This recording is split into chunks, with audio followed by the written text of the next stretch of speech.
What's up everyone, Kaze no What If is here with What If Naruto had the Sharingan. Before we start, if you like the video, like it, share with your friends, comment, and let's start the video. Fuck no.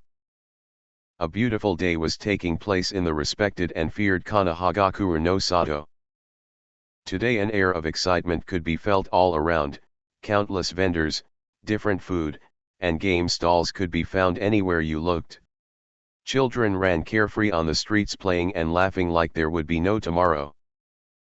The day of the Chunin exams finals had finally arrived, a famous and prestigious event that takes place every 6 months in many different villages.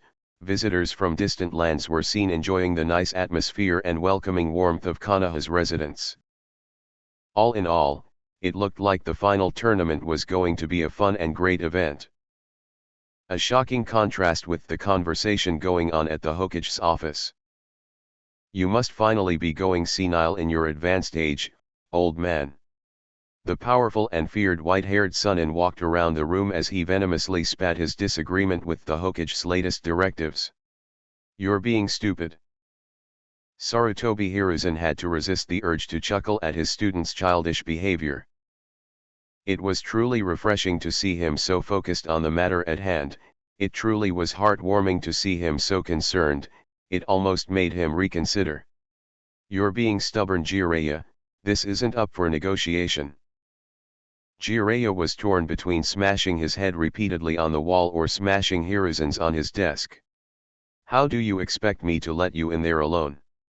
Don't you realize how unreasonable you're being?" "Jiraiya." Oh, Jiraiya didn't like that tone. That was the voice that said you wouldn't be changing the man's mind. "I've made up my mind. This is something I must do. I can't allow you to neglect your duty to this village for the sake of keeping me safe." Just last night Jiraiya had come to him with very concerning news. Ever since Kakashi informed him of Raza's absence, Hiruzen had grown weary of the standing between their allied nations, so he had Jiraiya do a little digging. The man had been stationed in the village helping out with Naruto's training, but that didn't stop him from using his carefully built spy network. The information he got was not what they were expecting. One of Jiraiya's spies had come across a lifeless body buried in the desert, just away enough from Suna to ensure that it would be hard to find but not impossible. Whoever did it had been trying to make some sort of statement. It's not every day that you find the corpse of a Kage after all. We both know the Kaze Kage that's resting in a hotel right now has to be him. It wasn't so hard in Jiraiya's mind to stay with Hiruzen and take on their invaders by surprise when the whole thing starts. "You have to let me help you, sensei, please." Begging wasn't a good look on Jiraiya. It pained Hiruzen greatly to see him in such a state, but it was necessary. "You're my best student, Jiraiya, I know you. Understand what I'm asking you to do is the right thing. It truly warms my heart to see your concern for my safety, but it is misplaced. This is my duty as Hokage and as a former sensei." That was as far as it got, and Jiraiya knew it. Kami knows he hates being in these kinds of situations, so powerless, so utterly useless. He knew his sensei was right. Everyone had their task to fulfill and he had to comply. It didn't matter if he liked it or not. No matter how close he was to the seasoned old warrior, Jiraiya was still a shinobi under his command. If his sensei wanted him to defend the village from their soon-to-be invaders with the aid of the toads, he would do just that. He hoped to whatever God was listening to his thoughts that Sarutobi was still the same man worthy of being called the second Kami no Shinobi. The Umbu are already on the move as we speak. Seeing as their little conflict was settled, Hiruzen decided to update the Sunin on their current activities. Civilians from strategic places are being evacuated as we speak, and many of them are being replaced by our forces in disguise. There was, however, no way to start an evacuation on the hospital and the academy. It was funny to think that right now some of the foreign visitors were buying food from shinobi in disguise. It was, however, a necessary step. Nothing would have pleased Hiruzen more than keeping their visitors safe, but as a Kage, it was his duty to ensure the safety of his people first and foremost. They hadn't managed to evacuate half of their citizens yet and probably wouldn't be able to. Many of the people in the arena were after all Konoha citizens eager to watch the new batch of shinobi giving their all. Hiruzen went for second best and put as many of his available shinobi in the protection of the places he knew they wouldn't be able to evacuate without alerting their enemies. He sighed as he looked outside the window in his office and stood from his chair. It's time. The arena where the tournament would be taking place was full of people from all over the nations, even nations whose shinobi weren't competing. Loud cheers of excitement and chants of "start already" echoed around the stadium. The Sandaime Hokage made his way into the cage balcony where he found the Kaze cage waiting for him. He smiled at him and exchanged pleasantries to then move forward and use his powerful voice to address the public. Ladies and gentlemen. The crowd erupted into even louder cheers and yells of Sandaime-sama, at the sight of their beloved Hokage. We are here today to celebrate the end of the Chunin exams. I hope you all find the matches you're about to see to your liking. Let us all rejoice in our shinobi's powerful show of their will of fire. The people went crazy in excitement and anticipation after the Hokage speech, and even more when a massive door in the arena where the fights would be taking place opened and in walked the contestants. Naruto and Sakura both walked together, smiling brightly and looking for familiar faces in the crowd. He might have known that something big was going to happen, but that didn't stop him from feeling excited at the prospect of showing everyone how much he had grown since their graduation. Attention contestants. A man with brown hair wearing a bandana not too different from the late Gekko Hayate stood in front of them chewing on a senbon needle. You already know your opponents and the order in which you will be fighting. My name is Shiranui Genma and I will be your proctor. You already know the rules and stipulations, so there's no point in going over them again. Behind him in a far wall was a giant screen that turned on right after his explanation was over, revealing the names of the first match's contestants. Nara Shikamaru vs Uzumaki Naruto. Everyone but Shikamaru and Naruto, make your way over to the contestant balcony. The Chunin hopefuls did as they were told, leaving behind only Shikamaru, Naruto, and his teammates. Not much needed to be said between Naruto and Sakura.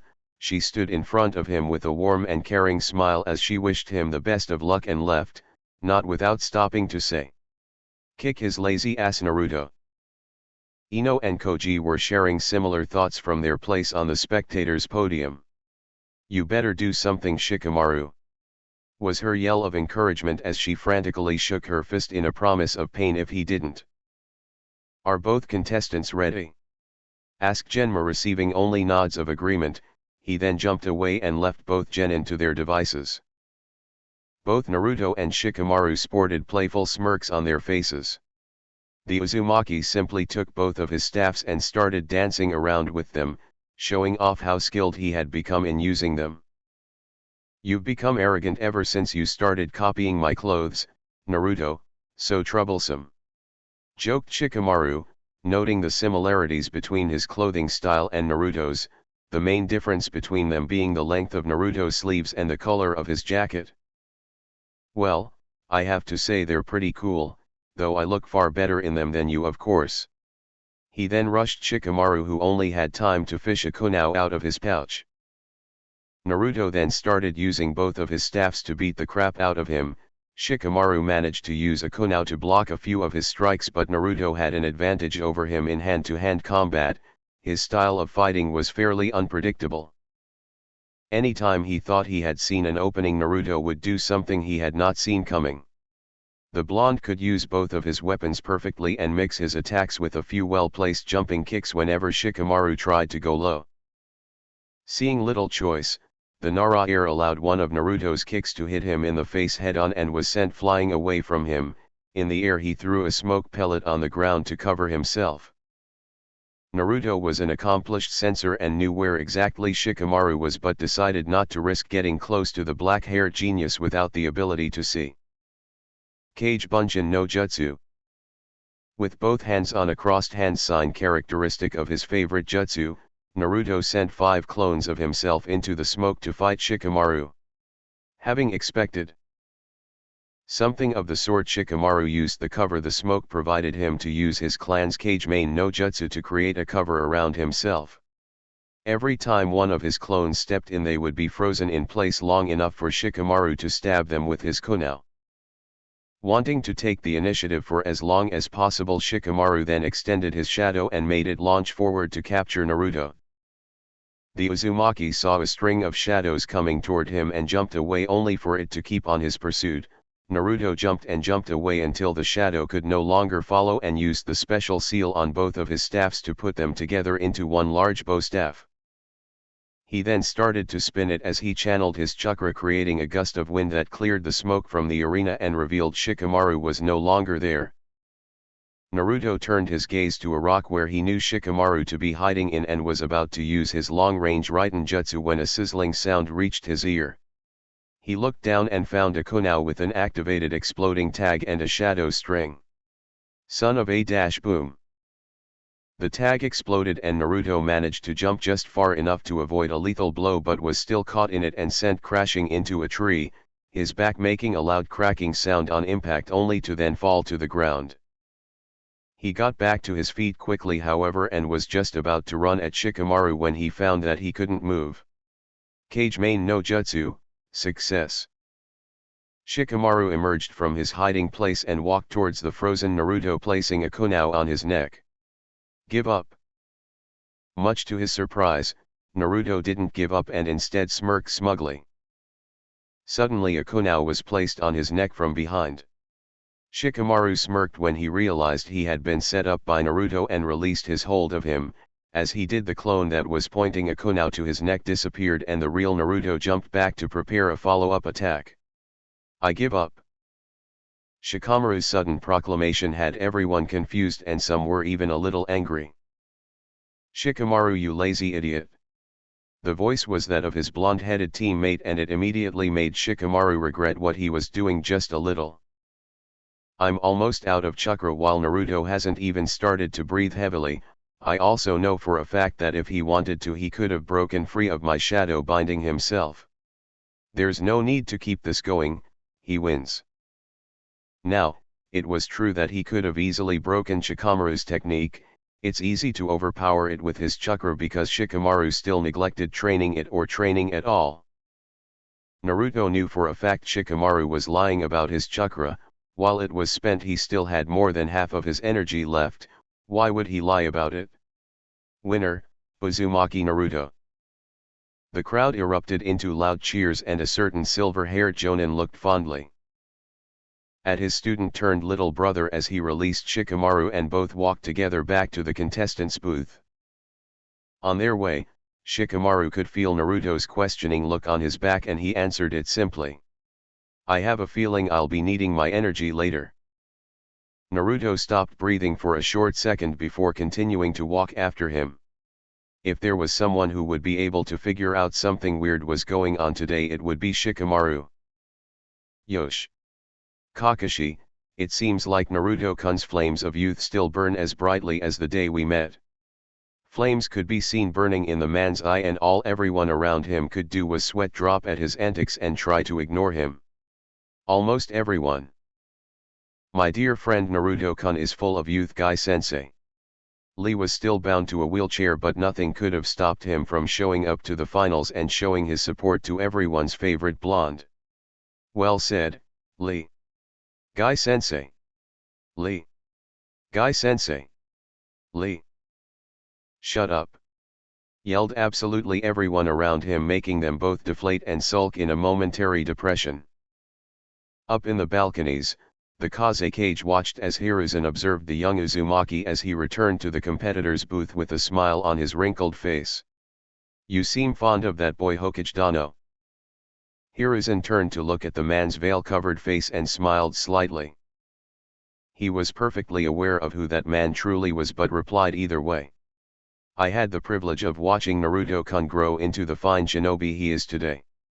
That seemed to be a good enough answer for the Kazekage as he simply turned his attention back to the matches. Hara no Sakura and Sabaku no Tamari, come down here. Both girls perked up at the mention of their names and had different reactions. Tamari smirked at what she thought would be an easy match and unfolded her fan as she jumped from the railing, using it to glide down to the ground in a show of her skill with wind jutsu. "You got this, Sakura-chan." Naruto hugged Sakura's shoulder and gave her a reassuring smile as she set off to the arena to face her smirking opponent. "You'd do well to give up, little girl, the kunoichi of this village are a joke." Tamari's mocking was of course referring to Tenten and her easy win in their match during the prelims. It had been a terrible matchup for the kunoichi in Team 9 and it had gotten way over Tamari's head. Sakura decided she would make sure to show her just how wrong she was. Genma called the match and jumped away, leaving the two girls ample space for their fighting. "She uses long-range jutsu, I need to get close." Decided on her course of action, Sakura rushed her as fast as she could, hoping to catch her off guard, but ended up being blown away by Tamari's quick use of her Kama Itaki no Jutsu with the aid of her battle fan. As she landed, Sakura threw a few Konao and Shuriken her way only to have them blown away once again.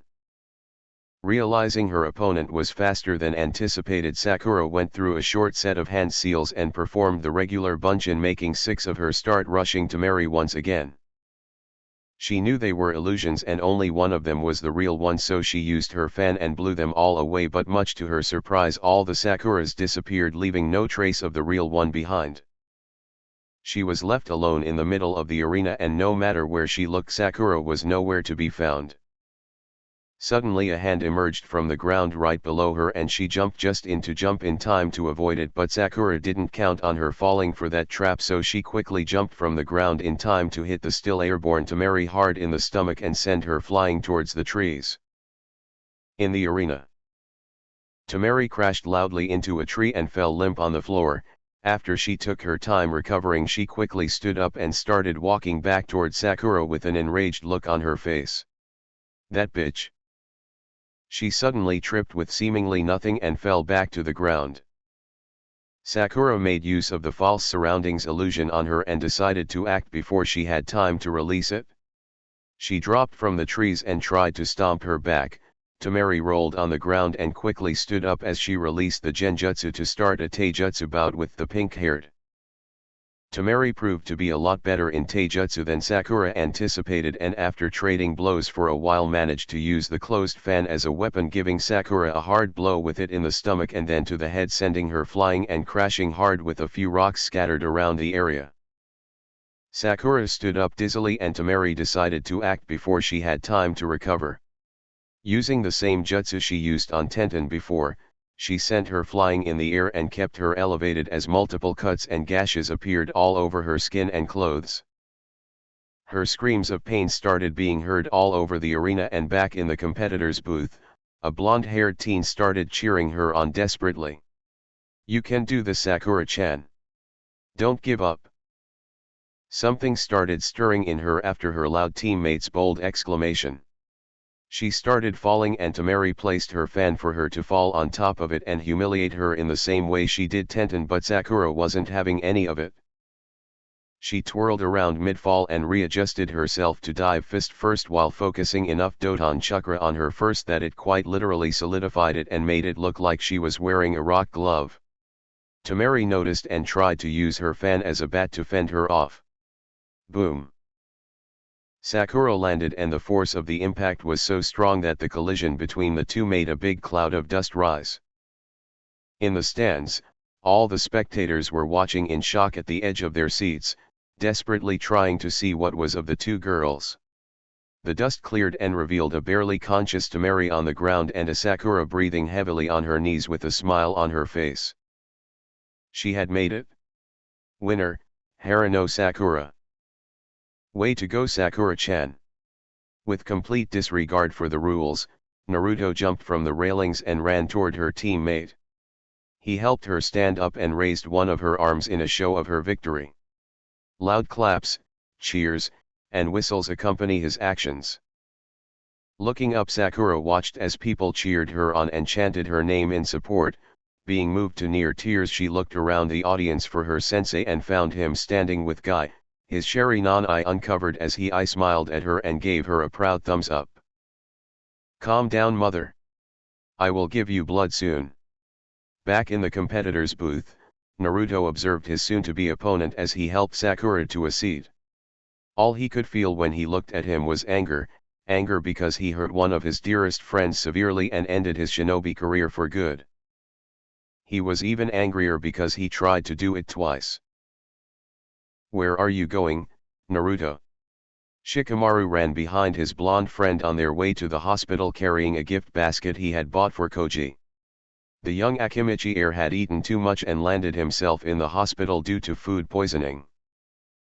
Naruto turned around in surprise but quickly greeted his friend with a big smile on his face.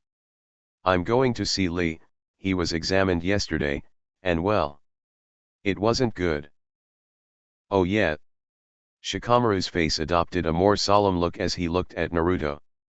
Sakura told Ino during our team meeting yesterday, I'm sorry Naruto. People keep apologizing to me for some reason. Naruto looked up to the sky and closed his eye. I'm not the one you should be feeling sorry for. I guess you're right, what are why dash? Shikamaru was interrupted mid-sentence by Naruto placing a hand on his shoulder. He looked up and watched as the Uzumaki's gaze was focused directly on the direction of the hospital.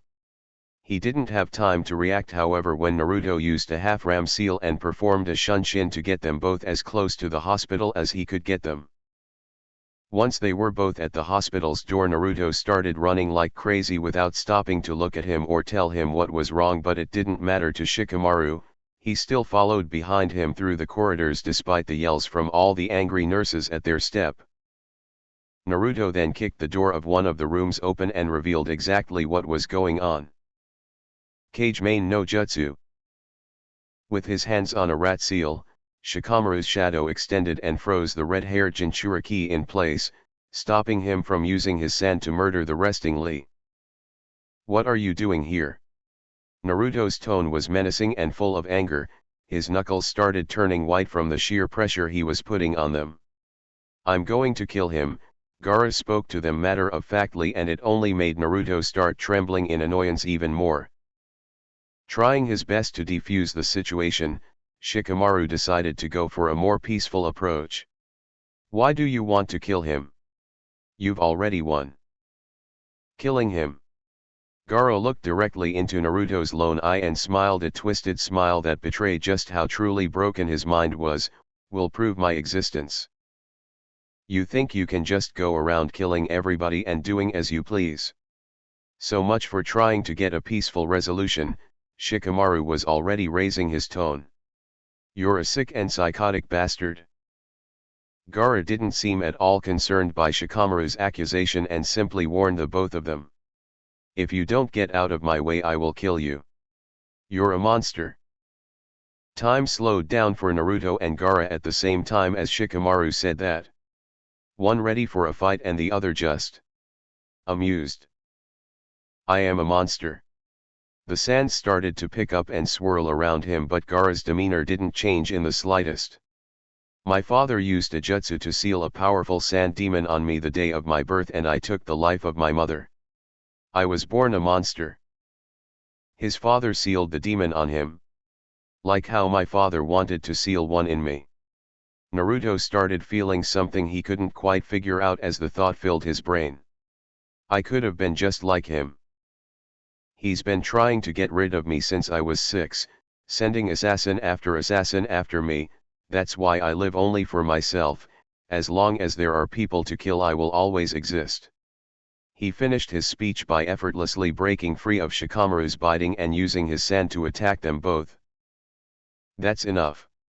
Guy appeared in front of them and stopped Gaara's advance to protect them the same way he had done Lee before. The young Jinchuriki started trembling and grabbing his head tightly at the sight of the man putting his life at risk to save someone again. It didn't make sense. Why would he keep saving the weak? It doesn't matter. He talked as he left the room.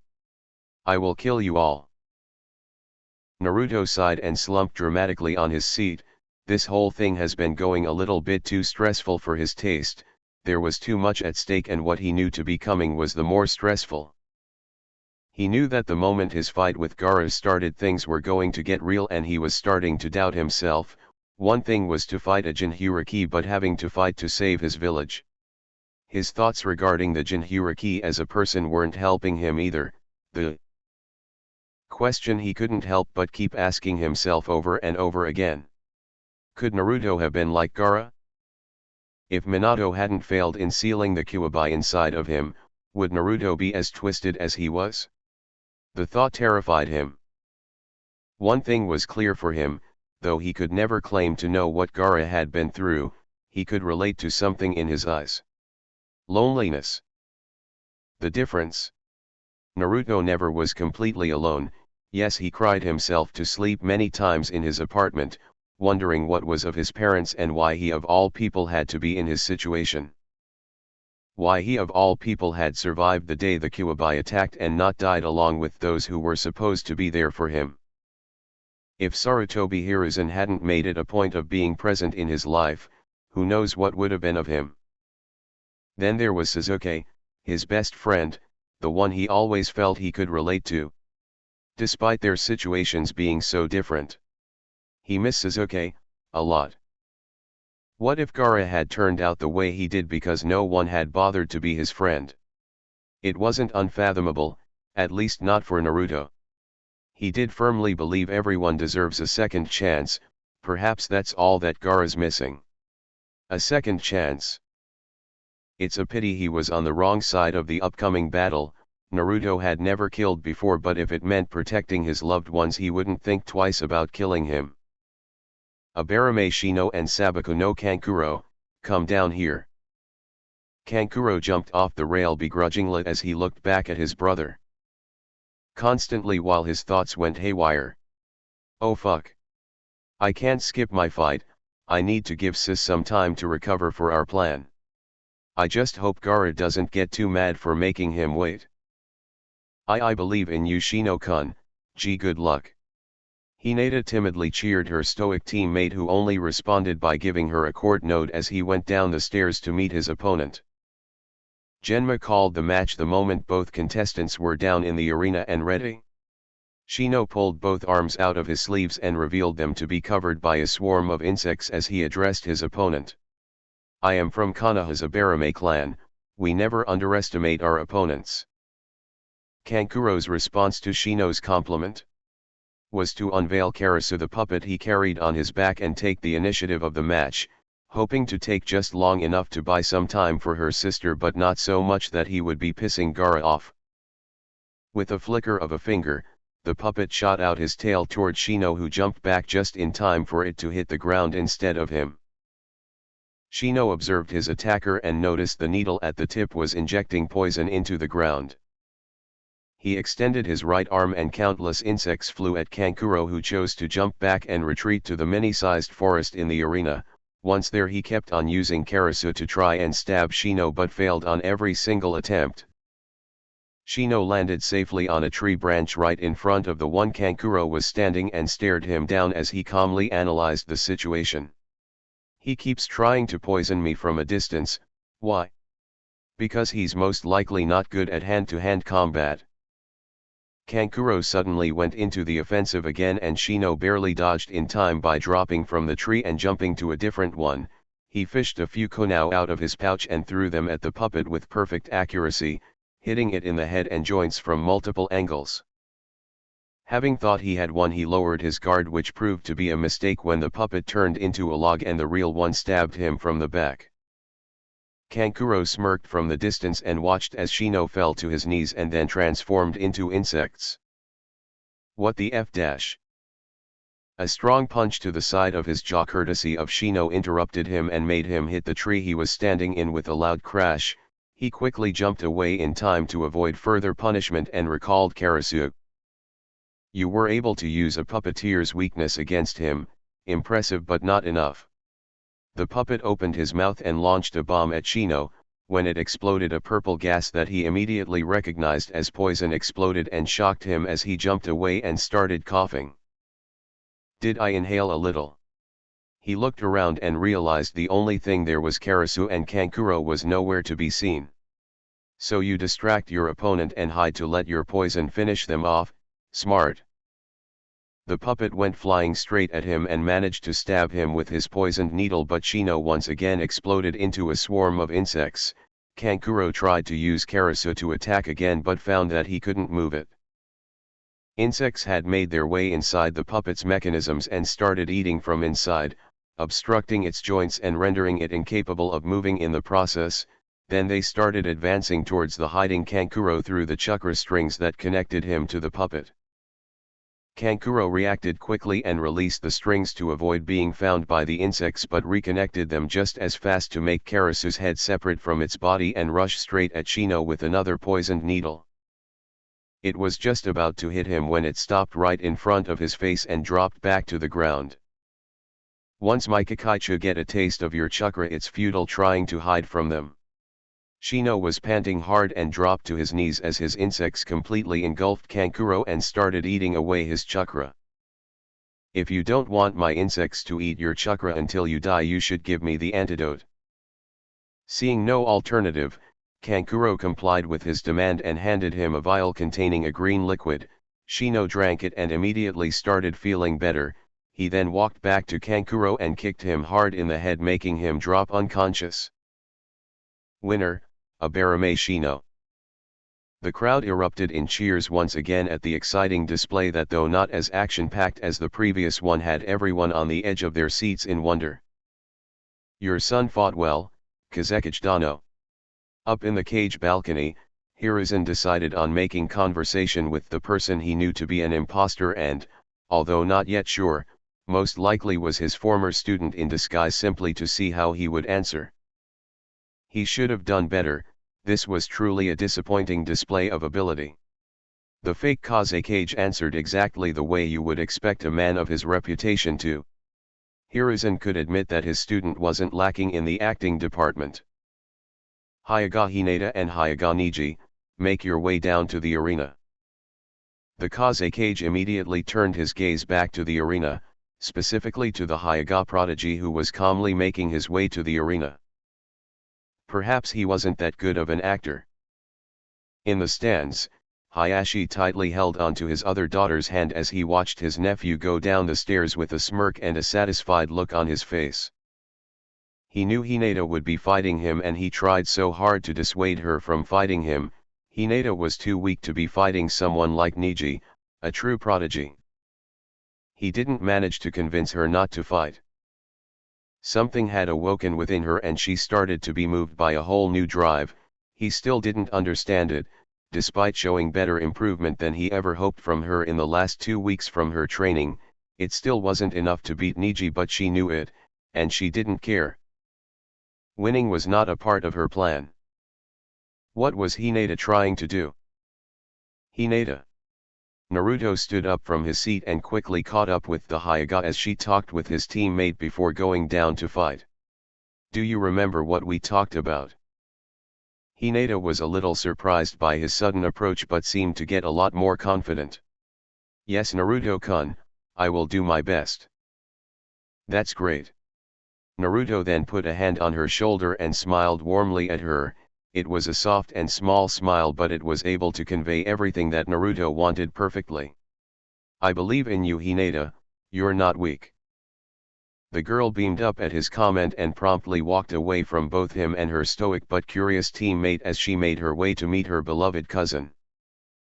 I advise you to give up, Hinata-sama, it wouldn't do for you to humiliate the main branch. Niji of course didn't wish for her to give up. It was his time for vindication. After all, that didn't change his position as a side branch Hyaga in charge of protecting her. Hinata looked directly at Niji and in a show of confidence no one had ever seen from her she smirked and said. Niji nii-san. You're full of shit. Silence. Everyone that had ever met Hinata before had their jaws on the floor. In the competitors' booth Sakura, Naruto, and Shino were sputtering nonsense as they looked at each other and then at Hinata and then at each other again. Hayashi. Hayashi almost fell off his seat trying to pick his jaw from the floor, his pupilless eyes wide as plates, while Hanabi, his younger daughter, giggled. A voice started whispering in Niji's head. He trembled in anger and tried his best to calm down. He then gave Hinata a murderous look and said, "You will pay for your insolence." The match was called and he didn't think twice. He activated his Byakugan without waving a single hand sign and ran at her. Niji started going hard against her and connected strike after strike on her.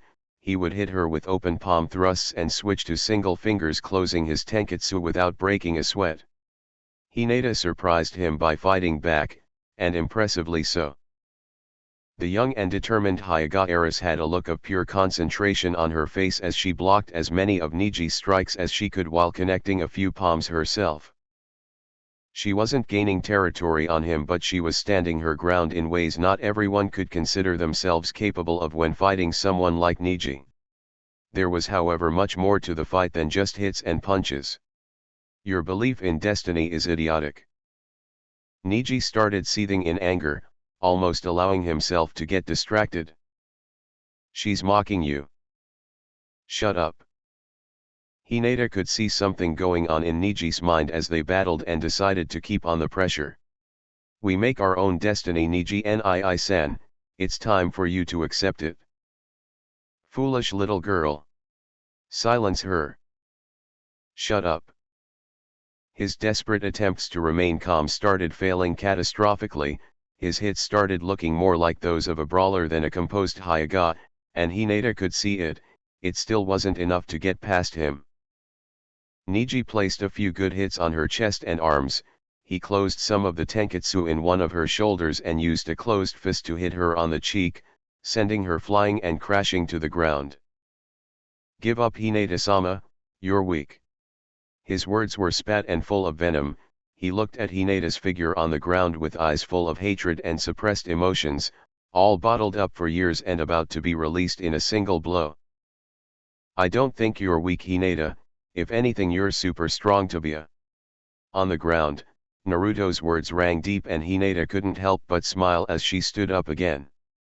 I am not weak. She rushed Niji and, much to everyone's surprise, performed one of the main branch jutsu she was notoriously bad at to perfection. Haka Sanjuni Sho. A look of surprise filled Niji's visage as he did his best to block and deflect as many of Hinata's powerful strikes as he could. Hinata started connecting hit after hit in multiple places, sealing as many of the tenketsu on Niji's body as she could, including those in the arms Niji used to block her advances.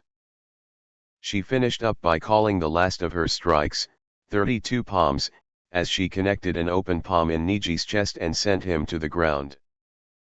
I am not the reason your father died. Though seemingly an explanation for Niji, it was clear on Hinata's face that she wasn't only trying to convince Niji of his misplaced hatred for her, she was trying to convince herself of it as well. The sincere smile and approving nod on Naruto's face when she looked up to the booth reassured her even more. She's lying to you. Shut up. Niji stood up once again, looking like Hinata's hits were nothing, and looked at her with pure hatred in his eyes. He didn't even try to answer her. He simply ran again and kept punishing her, this time, much more violently than before. He started striking vital organs and important chakra pathways in her body. Hinata couldn't do anything but spit blood and look directly into his eyes. You know nothing. He snarled as she dropped back to the ground and this time remained unmoving for much longer. Genma had walked up to her and was about to call the match, but Naruto's yell of "Don't give up, Hinata," seemed to do the trick as she once again stood up with shaking legs. I was a baby, not even you would have been able to defend yourself at that age. Completely true, and both Niji and she knew it. He just couldn't and wouldn't accept it. He saw red. He started walking toward her body, now unable to defend herself, and fell into a Jyoken stance again. Hakurokuju Yansho. The Hyuga in the stands went white as ghosts. Niji, a side branch member, had called out a jutsu only taught to the main branch and was now performing it flawlessly. Niji started placing hit after hit on Hinata's body, counting from 2 to 64. He watched as her body trembled from pain. He watched as she spat blood on his clothes and didn't look remorseful at all. Hinata fell again, and this time, no one thought she would wake up. She laid on the floor barely conscious, a voice in the distance cheering her on while many others urged her to stay down. She chose to listen to the former. "It's you, Hinata, it's always been you. I don't care how much you hate me." Everyone watched stunned as she once again stood up, Niji even more than everyone else. "You use main branch jutsu, if why you truly believed your fate was to be a slave, why would you go against it? She's mocking you again. Shut up. I don't care how much you hate me, Niji Nii-san." He looked at her stunned. There she was, bleeding, barely able to stand up because of what he had done to her, and somehow she kept claiming she didn't hate him, but she had to hate him. Because, if Hinata truly had always felt love for him despite his treatment of her for all these years, then what kind of person had he become? I don't care because I've always looked up to you dash. She's a liar. Shut up. I admire you Nii-san, I know you will make the Hyaga better one day. Kill her. Shut up. I don't care how much you hate me because I love you. Kill her now. Shut up. Hinata spat blood again and dropped to her knees, barely able to breathe.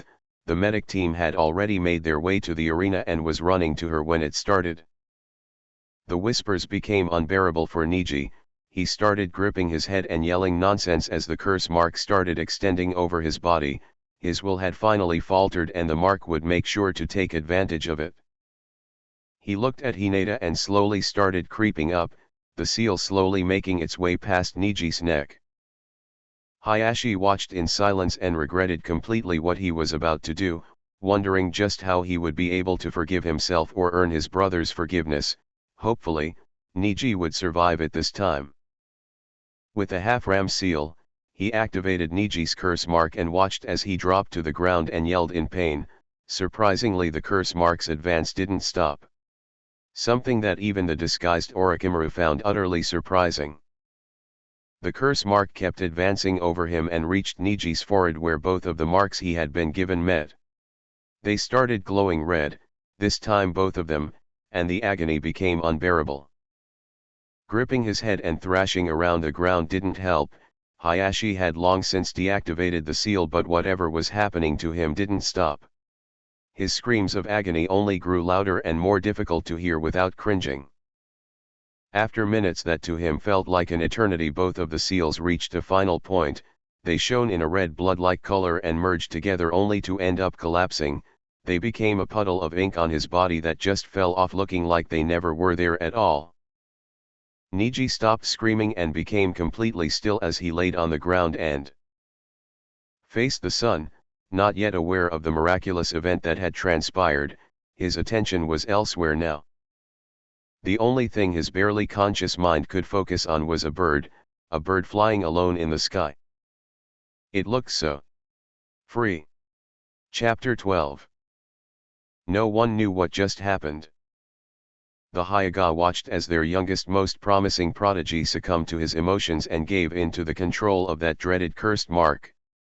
They watched as their honored clan head used their own mark to subdue him in a swift move. It backfired terribly. Somehow, the simultaneous activation of both of the seals on his body made them go into conflict. Niji had to endure an impressive deal of pure agony as the very thing that had made him a slave fought fiercely against the mark that aimed to turn him into nothing more than a simple vessel. Neither really won that match. The only thing they both managed to accomplish was destroying each other, an inevitability of fate perhaps, or maybe just pure luck. Either way, the course of events that led to it happening was so improbable that it is safe to say it will never happen again. But Niji didn't need it to happen again. It happened, and if only for a brief moment, he allowed himself to feel free. Not everyone shared that sentiment. The tournament had been paused for a short while to allow them, the Hyaga, to properly deal with the situation. There wasn't a shortage of people demanding that Niji be marked with their caged bird seal again immediately. Hayashi knew that's what had to be done. he knew that to be the rules of the clan he himself had upheld for ages, so why was he doubting himself now? Tension was palpable in the air as the Hyuga in the stands were trapped in a battle of wills. Niji was taken away to the medic guard along with Hinata, and Hayashi followed suit. He didn't know what he was going to do about him just yet, but he knew what he could do for him, something that he should have done long ago. He walked in and found his daughter out cold with wires attached to many places in her body. It was hard to look at. He had always seemed like a cold man and people thought he held no real love for his daughters. He does. It was too painful to see, so he decided to dwell on her current state and his many regrets about his treatment of her at a later time. He walked to a surprisingly conscious Niji lying motionless in bed and said, "This is something you need to read, and something I should have shown you many years ago." That letter meant a lot for Hayashi, but it meant even more for Niji. He just didn't know it. Granted, it was because he had been denied the knowledge of ever knowing. Niji was after all the one it was addressed to. Better late than never was Hayashi's reasoning. The truth shall set him free. He left promptly, not feeling strong enough to face his nephew just yet. He didn't see Niji read his father's letter, apologizing to him and explaining that his sacrifice had been exactly that, something he did willingly and against his uncle's wishes. He missed Niji finally understanding what Hinata had been trying to convey, and he missed Niji breaking down as tears flowed down his face, finally allowing himself to fall into the realm of unconsciousness. Or did he? Hayashi activated his Byakugan the moment he left the room to observe Niji's reaction from a distance, allowing him to face his reality alone. He watched as Niji finally fell asleep and decided it was for the best. He would let him rest and have a long postponed conversation with him after this whole thing was over. It was a real pity though. Hayashi left the medical guard without knowing that Niji wouldn't be waking up anytime soon. "Sabaku no Gaara and Uzumaki Naruto, come down here." It was finally time. The final match of the first phase had finally arrived. The 15 minutes recess that had followed Niji's collapse was finally over, and Naruto now found himself going down the stairs to the arena. He could have jumped off the railing, he had already done it after all, but there was more to the 15 minutes recess that had followed Niji's collapse was finally over, and Naruto now found himself going down the stairs to the arena. He could have jumped off the railing, he had already done it after all, but there was more to this match than the eye can see. The time to face off his latest sworn enemy had finally arrived, and Naruto still didn't know what he would do about it. Was he going to try and kill Gaara?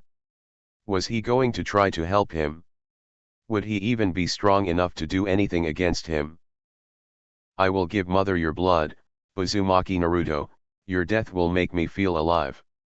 It didn't matter how many times Naruto or anyone listened to Gaara's creative speeches, they were all disturbing as foo. "You're sick and delusional, Gaara, I will show you just how much." Serious Naruto wasn't a regular occurrence. Everyone who knew him felt chills running on their skin when they heard his icy tone. It was very uncharacteristic of him. "Are you both ready?" Genma asked the question but was only looking at Naruto. He had been informed of the current situation and what might happen. He wasn't sure why, but something told him that this would be it, the beginning of the end for one side of the upcoming conflict. Naruto nodded his approval, and Gaara's maniacal laughter was enough confirmation for him as he jumped away from the arena and left ample space for them to fight. He quickly put his plan into action and used the same Kage Bunshin to send many of him to fight Gaara while he watched from a distance and analyzed his situation. Being this focused wasn't Naruto's regular modus operandi, but Kakashi had made sure that he would use his brain before he used anything else in a match like this one. Just as he expected, Gaara dealt with the 10 attacking Narutos without moving a single muscle. His gourd popped open and strings of sand flew out of it, piercing each one of the clones and dispersing them before they even had time to react. More clones emerged behind Naruto and ran at Gaara again, this time running around him in circles as they each fished a couple of shuriken from their pouches. They all stopped suddenly and threw the shuriken at a smirking Gaara and then went through a quick sequence of hand seals as they yelled. Shuriken Kage Bunjin no Jutsu.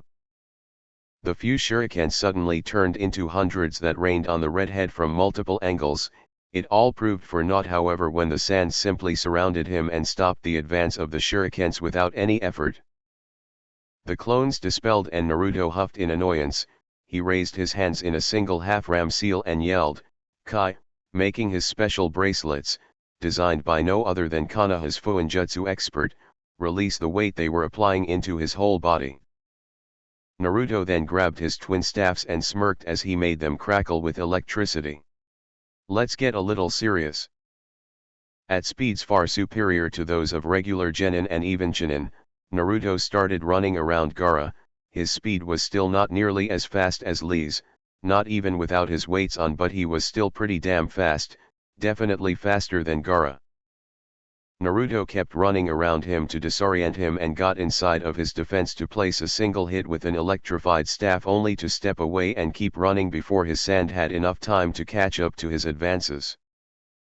Contrary to what everyone would think, the more Naruto ran, the faster he seemed to get, and only some people in the stands realized just what he was doing.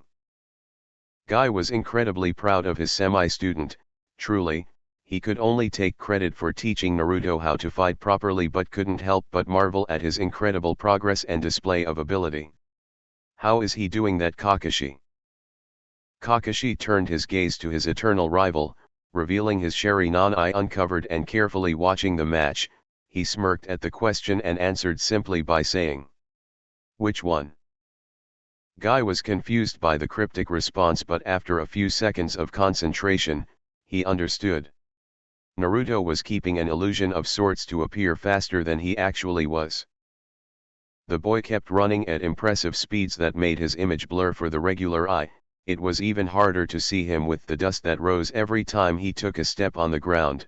Naruto knew this and started slowly adding more clones running around Gaara. Making more blurry figures appeared around him that could easily be mistaken for after images, something only extremely fast people are capable of. It was working. Gaara was finding it hard to know from which side Naruto would attack, and his sand had a hard time catching up to it. His look started becoming more unstable and enraged as his chakras spiked. Naruto knew the chakra to be his and not the one of the demon in his gut, making it somewhat more impressive. The Jinchuriki got tired of being trashed around and used the sand in the ground to form a wall all around him that eventually shot large spikes of sand, piercing all the Naruto clones and sending the real one who managed to block the attack just in time flying and crashing against the arena wall, leaving a dent in the form of his body on it. Gaara wasn't one to waste an opportunity and laughed maniacally as waves of sand started rushing towards Naruto, set on finishing him for good. Yes. You are strong. Killing you will prove my existence. Killing you will make me feel alive. The sand crashed strongly into the wall and earned a loud yell of pain from Naruto, making everyone in the stands gasp, but that wasn't enough for Gaara. He encased Naruto with his sand, and once he was all swallowed up, he tightly closed his fist, calling out the deadliest of his jutsu. Sabaku Soso. The sand contracted and started pressing against its captive from every direction.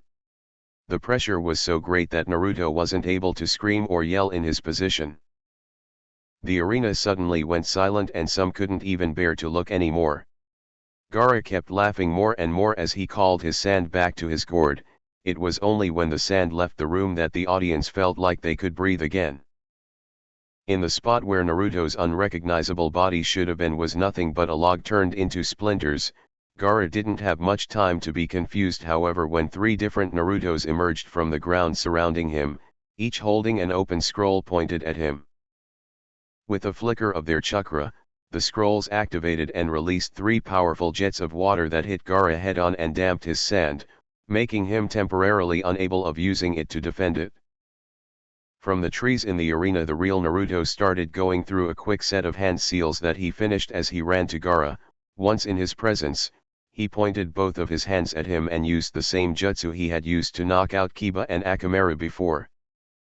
Raiten, Reikoukouen no Jutsu. A beam of lighting shot from his arms and hit Gaara head-on, his damp clothes and sand amplifying the effect of the jutsu and making him drop to the ground as he trembled in pain. "Your mother taught me this jutsu, Naruto, I think it will help you in the fight." Jiraiya tossed Naruto a scroll with the Uzumaki crest on it and watched as the boy read over it. "A barrier jutsu?" he asked without taking his eyes from the scroll. "A containment jutsu," corrected Jiraiya. Though similar in nature, a barrier and a containment jutsu are not the same. This specific jutsu will allow you to absorb the chakra of your captive and use it to make their prison stronger.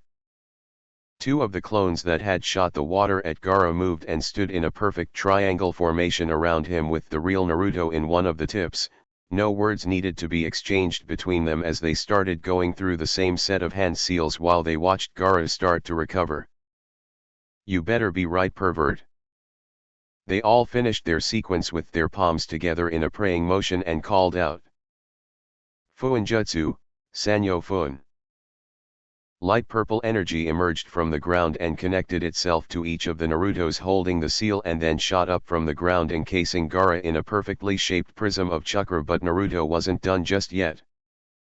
He went into a different sequence of hand seals and an array of different symbols appeared on the ground where the redhead was standing. His chakras started being absorbed and transferred into the barrier, keeping him locked, making it slowly but surely change its color into a stronger shade of purple, signifying it was becoming stronger. Inside the barrier, Gaara could feel his energy start to leave him and he became frantic, pulling his hair and yelling pure nonsense. "No. You won't defeat me. I'm strong."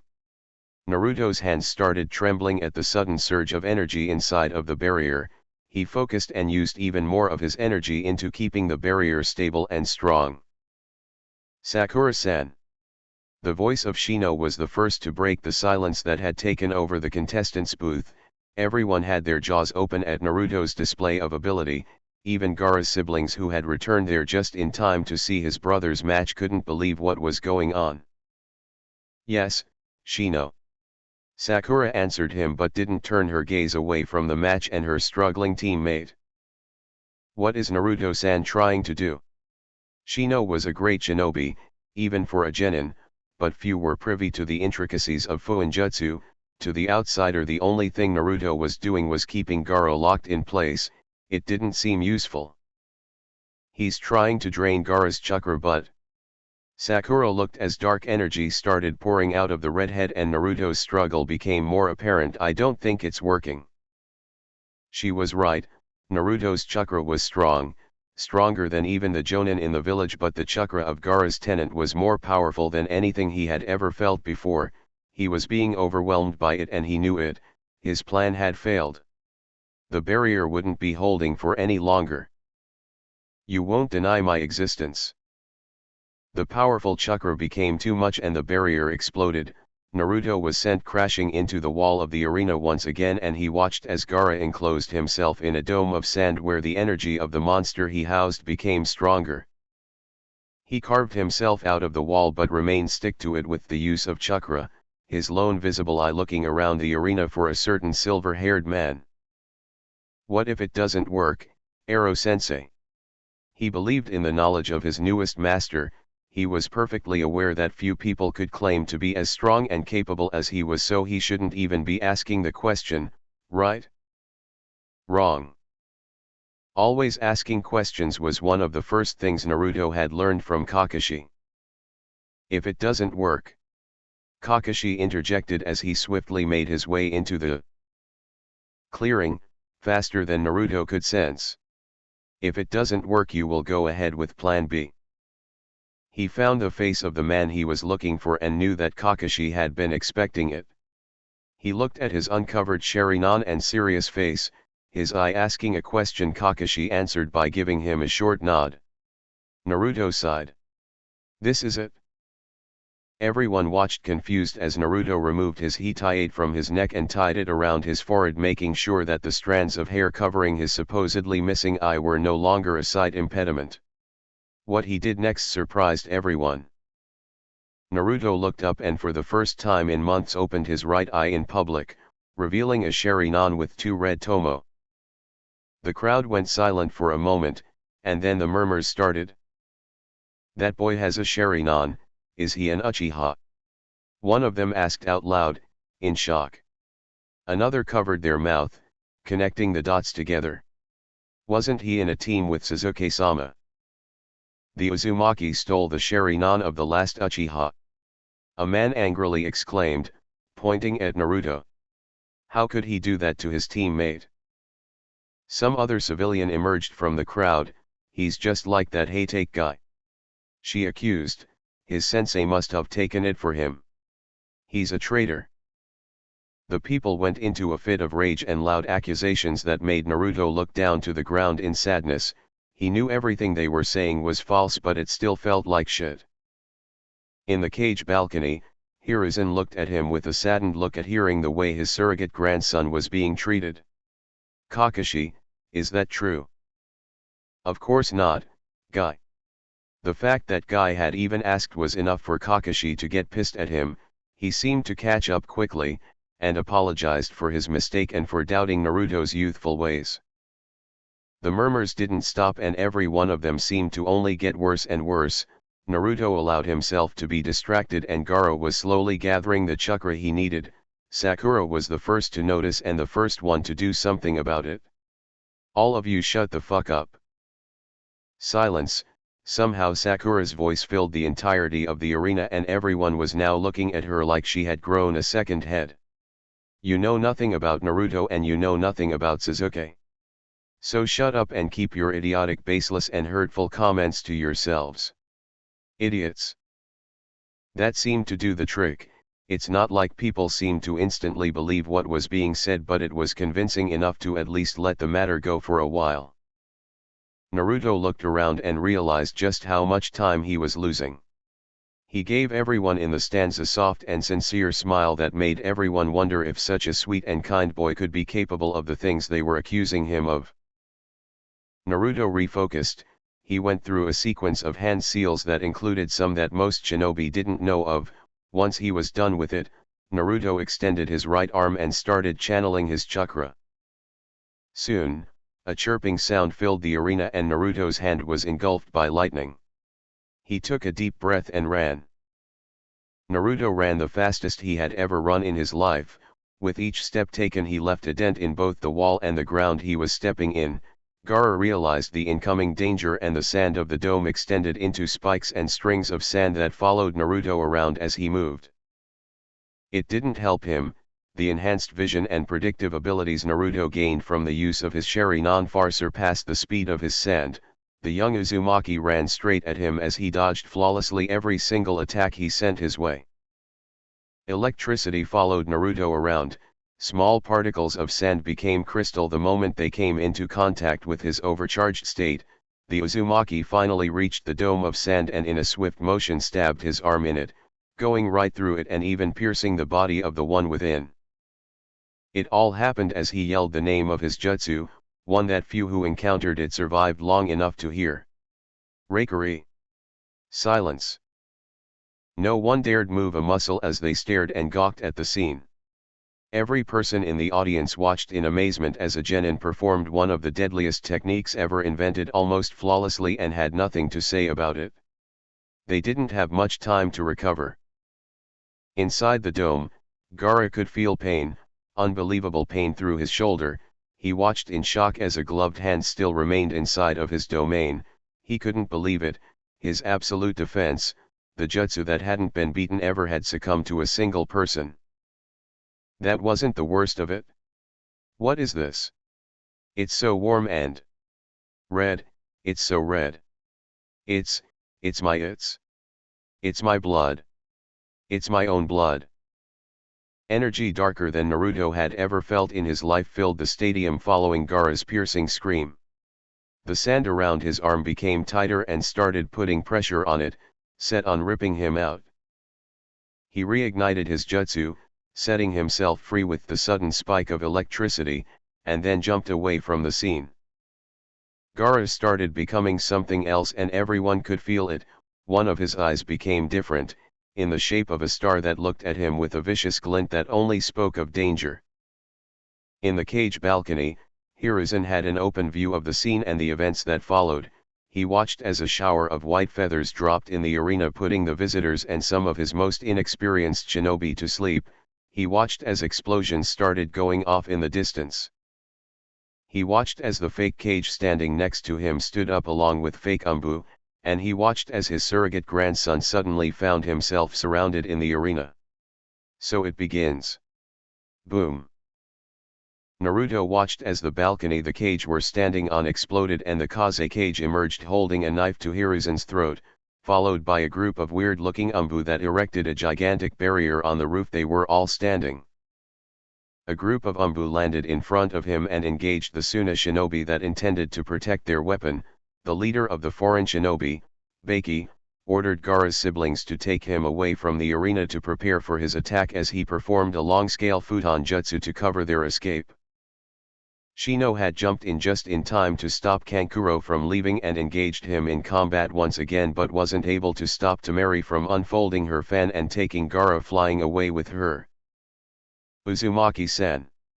The same lion-masked Umbu he now recognized as Toro landed behind him with a squad of his own and placed a hand on his shoulder. It's time. Naruto nodded and followed the Umbu away from the arena as they all ran in pursuit of their prime objective. He didn't worry much about his grandfather, he was the strongest shinobi in the village and no one could defeat him. Whoever was behind the barrier hadn't been too smart in trapping themselves with such a powerful man. Naruto. Sakura jumped into the arena and attempted to follow her hastily leaving teammate but was stopped by a powerful hand on her shoulder. She looked up and found her own sensei with a stern visage on his face. Naruto has his orders, Sakura, you have to follow yours. She could only look at him with a puzzled expression on her face but nodded, either way. She followed Kakashi back into the stands as they both battled the invading shinobi and freed civilians in their way. They stopped when they found Shino with Kankuro tied and unconscious along with Shino's teammate, Kiba. Would I be wrong to assume you're the leader of your team in Kurene's absence, Shino? The boys looked in surprise to find Kakashi snapping the neck of a sound shinobi that had tried to stab him in the back and Sakura with both of her fists covered in rock, one of them a little bit too bloody. Not one to participate in useless chatter, Shino nodded at Kakashi's inquiry and waited for the orders of his superior shinobi, ignoring the cries of indignation from his self-proclaimed stronger teammate. Kakashi turned his murderous gaze to Kiba, making the boy cower. Maybe this wasn't the time to debate his teammate's not-so-obvious superiority, he would, just not with Kakashi around. Shino, the civilian population is being evacuated as we speak. Rendezvous with Team 10 and help reinforce the academy and hospital. It is up for you to decide which team goes where. Kakashi made a seal-less cage Bunshin and sent him to aid some of his fellow shinobi, freeing the civilians from a few distracted attackers as he continued with his explanation.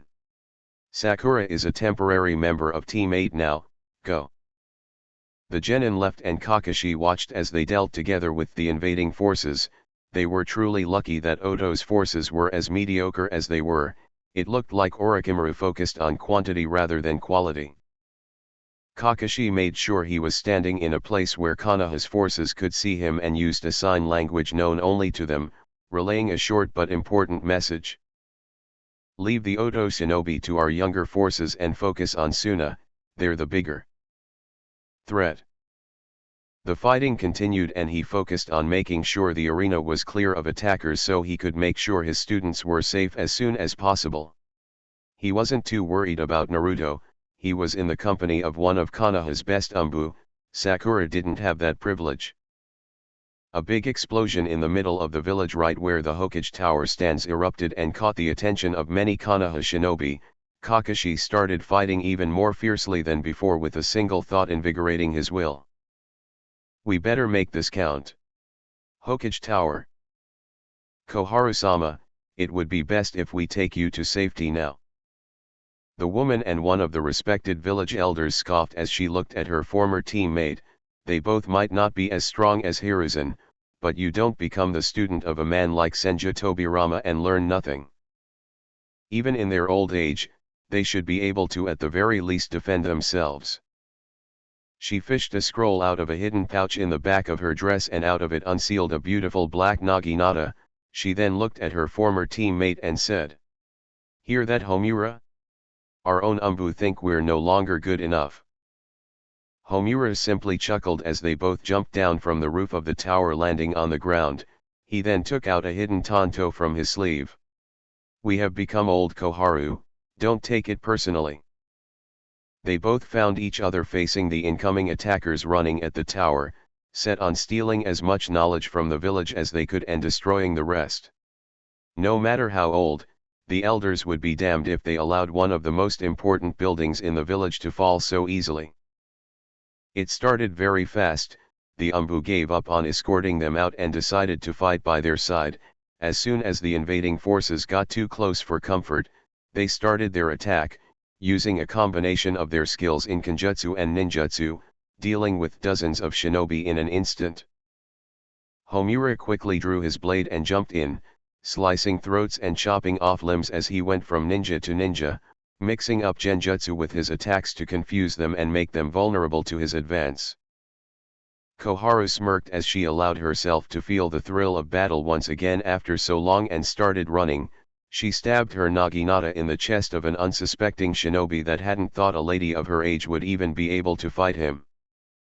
She released her weapon and let him fall on the ground, but unlike what people would expect, he didn't simply bleed out. Showing off her mastery of Suten ninjutsu and a technique she had created herself, Koharu used her weapon to channel chakra into the bodies of her victims and take control over the blood in them. She started doing what could only be described as a deathly dance, stabbing hearts and slashing throats, using the blood of Oto and Suna shinobi to create blades and even ropes that stabbed and choked the other shinobi. The attackers didn't stand a chance. The combined efforts of the Umbu and the two winded elders proved to be more than enough for the defense of the tower. They knew more forces were likely to arrive and were prepared for it. Or so they thought.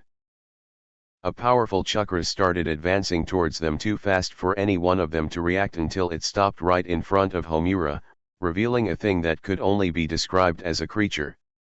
It had dark brown skin and orange hair with multiple weird-shaped spikes and dents.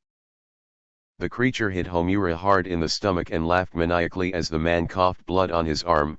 To everyone's shock, the arm he used to knock the wind out of him started changing form and turning into the shape of something akin to a cannon that never left the elder's body. Die! It kept laughing like a maniac as it channeled chakra into the cannon and let it explode forward into an impressive beam of pure energy. Koharu watched in shock. She watched as the creature threw the body of her dearest friend to the ground like it was nothing. She watched the face of Homura still in shock and unable to react in time to what was happening to him. Watching as blood kept pouring out of the gigantic hole in his abdomen. Homura. The Umbu were having a hard time. They had managed to use jutsu after jutsu and hit their attacker many times, but it only brushed the hits off like they were nothing without losing the crazy look that seemed to be engraved in its face. The fact that it kept on laughing and yelling nonsense at them wasn't exactly helping them. Koharu stood up. She fished two scrolls out of her dress and threw them on the ground, unsealing two massive water containers out of them, and sighed in regret. "I'm sorry I never learned how to use water jutsu like you did, Tobirama-sensei." She took a deep breath as she started going through a set of hand seals without taking her gaze off of the monster that had taken the life of her friend. "Umbu, out of the way." "Suten, Dabakufu no Jutsu." The water shot out of the containers and it formed a vortex that hit the creature head-on and dragged it for dozens of meters, leveling the ground and everything it came into contact with as it went. When it stopped, it revealed a man with orange hair and orange eyes breathing hard and leaning against a rock. Koharu watched him with hateful eyes and started walking towards him with her naginata ready in hand. She didn't reach him. A few squads of Oto shinobi arrived at the time and stood between her and her target. They weren't a match for her and the Umbu defending her, of course, but once the last one of them fell, the orange-haired man was long gone. Explosions kept on going all throughout the village. She watched as giant toads appeared in the gates of the village far in the distance fighting what looked to be giant serpents, but she couldn't bring herself to care. Koharu dropped her weapon to the ground and walked towards her friend and teammate. She knelt next to his lifeless body and held him close to her, hugging him tightly as she spoke a parting prayer quietly. Once she was done, she cried. She cried as she watched one of the closest friends move on to the pure world and wondered just how she was going to tell his wife, his son, his sweet grandchild. The sound of fighting kept on filling her ears, and no matter how much she tried to, she couldn't bring herself to ignore it as more invading forces advanced to the tower. The elderly woman stood up once again and picked up her weapon, standing next to the Umbu and resuming their battle with a single thought in her mind. We better make this count. Chapter 13, final chapter. That's not good. Konoha's forces had been fighting admirably in every side of the battle. Their contingency plans had reduced the civilian losses to a minimum and everything seemed to be going in their favor. So far, the Hokage had warned Ibiki that Orochimaru might use his snake summons to aid in the fight against the village. They didn't anticipate that he wouldn't be personally doing the summoning, however. Apparently, the treacherous Sannin had the foresight of preparing multiple summoning scrolls for multiple giant snakes that were now crushing Konoha's forces and infrastructure, definitely not something they had predicted. They were losing a lot of shinobi fighting the summons, definitely not good. Hold the line. We can't allow them to go any further. Ibiki wasn't feeling very optimistic all of a sudden, giving out orders he knew were incredibly hard to follow. Fighting a force of invading ninjas plus a battalion of hungry and bloodthirsty snakes is something few people are capable of. Luckily for them, one of those few people arrived just in time. Kukiyos, Yatai Kyuzushi no Jutsu. In the air, a giant light blue toad with a sword strapped to its back and a white-haired man standing on its head appeared and fell right on top of two of the snakes with immense force, limiting their movements and finishing them off with a quick slash of its blade, beheading them both. 3 more snakes were summoned on the battlefield by Orochimaru's forces but were crushed under the weight of a different toad, this one of red color and a pipe Jiraiya was all too familiar with. Jumping from one toad to another, Jiraiya landed right on top of Gamabunta's head and said, "I did say I would be giving you a little work, didn't I, Buntat?" The boss toad huffed in annoyance as he watched more snakes being summoned in front of him and his greatly perverted summoner. "Yes Jiraiya, you did." "Jiraiya-sama," said Ibiki as he landed on top of Gamabunta's head and stood right beside the legendary man. "Your assistance is appreciated, but shouldn't you be aiding Hokage-sama?" Jiraiya looked down and sighed as an air of defeat surrounded him. "No Ibiki, this is where I'm supposed to be." He still didn't agree with the orders that had been given to him by his sensei but knew there was nothing that could be done. He was first and foremost a soldier under his command, and following orders was his duty. "Jiraiya, where is the boy?" asked the boss of the toads, changing the topic of conversation as he stared the snakes down. "His fight is," Jiraiya sighed as he looked into the distance with a worried look on his face, "somewhere else." "Forests outside Konoha." "Uzumaki-san." The Umbu and Genin pair had been following the escaping Gaara and his sibling for quite some time now in painful silence, at least for Naruto. "It would be best that you tell me about the nature of your suppressing jutsu so that we may plan accordingly." The young Uzumaki sighed as he took in his surroundings and appreciated the view. Maybe it wasn't the best time to relax and breathe some fresh air, but he still did. "Kongo Fusa. It's an Uzumaki Keki I Genkai. I can create chains of chakra that do a lot of stuff. Suppressing chakra is just one of the things that I can do." Tora hummed and brought his hand to his chin in thought. In theory, it didn't sound all that different from the famous Mokuton jutsu he himself was capable of. "You said one of the things, may I ask what else you can do?" "It's useful in combat, though I hadn't trained myself enough to be able to use them that way." And Naruto looked up at the sky and sighed. "Jiji told me my mom used them to form a barrier around the Kua by the night it got free. I haven't tried to do that yet, but I know how to go about it. Very well then, when we catch up to them you will form a barrier around us to make sure he can't escape from us. Our objective is to incapacitate him before he can fully release the Ichibai. Though keeping a stoic voice, the lion-masked Umbu was feeling a little nervous. Fighting a Jinchuriki was a huge deal for anyone. He had been counting on having the aid of his subordinates on this, but they had to stay behind and deal with their pursuers. Naruto and he will have to be enough. What about his sister? Asked Naruto. She doesn't represent much of a problem. I will personally deal with her first and will let her out of the barrier for the Umbu to secure her. A good plan in his opinion. He would be the first to admit that the young Suna genin had promise, but at the end of the day she was only that, a genin. They kept on running for a few more minutes and were finally able to see their objective. The girl stopped running and got ready to face them as she allowed her brother to keep retreating. Temari unfolded her fan and was about to use a futon jutsu on them, but the bark of the tree she was standing on suddenly came to life and tied itself around her whole body, choking her long enough to make her lose consciousness and trap her. Naruto let out an impressed whistle at the display of ability from his Umbu companion and understood just why Kakashi spoke so highly of him. They both landed in front of the redhead, now tightly holding his head, and got ready. Let's do this. Ninja Academy. Not long after Kakashi dismissed him, Shino, Kiba, and Sakura took off running in search of their comrades in Team 10. The Abarame had made use of the time it took them to familiarize himself with Sakura's abilities to form better strategies that would make proper use of them in conjunction with his own. It didn't beat the exceptional teamwork he and his team had built over the months, but it had to do for now. Shino's visage became stern as the academy building being raided by a force of Odo shinobi came into view. They could see some of their old senseis laying on the ground with no sign of life. He had always been a pragmatic person who lived a life following logic and realism, but seeing the people that helped him become the capable shinobi he was in such a state, it almost made him lose his temper. Shikamaru and his team had been sent to aid in the evacuation of the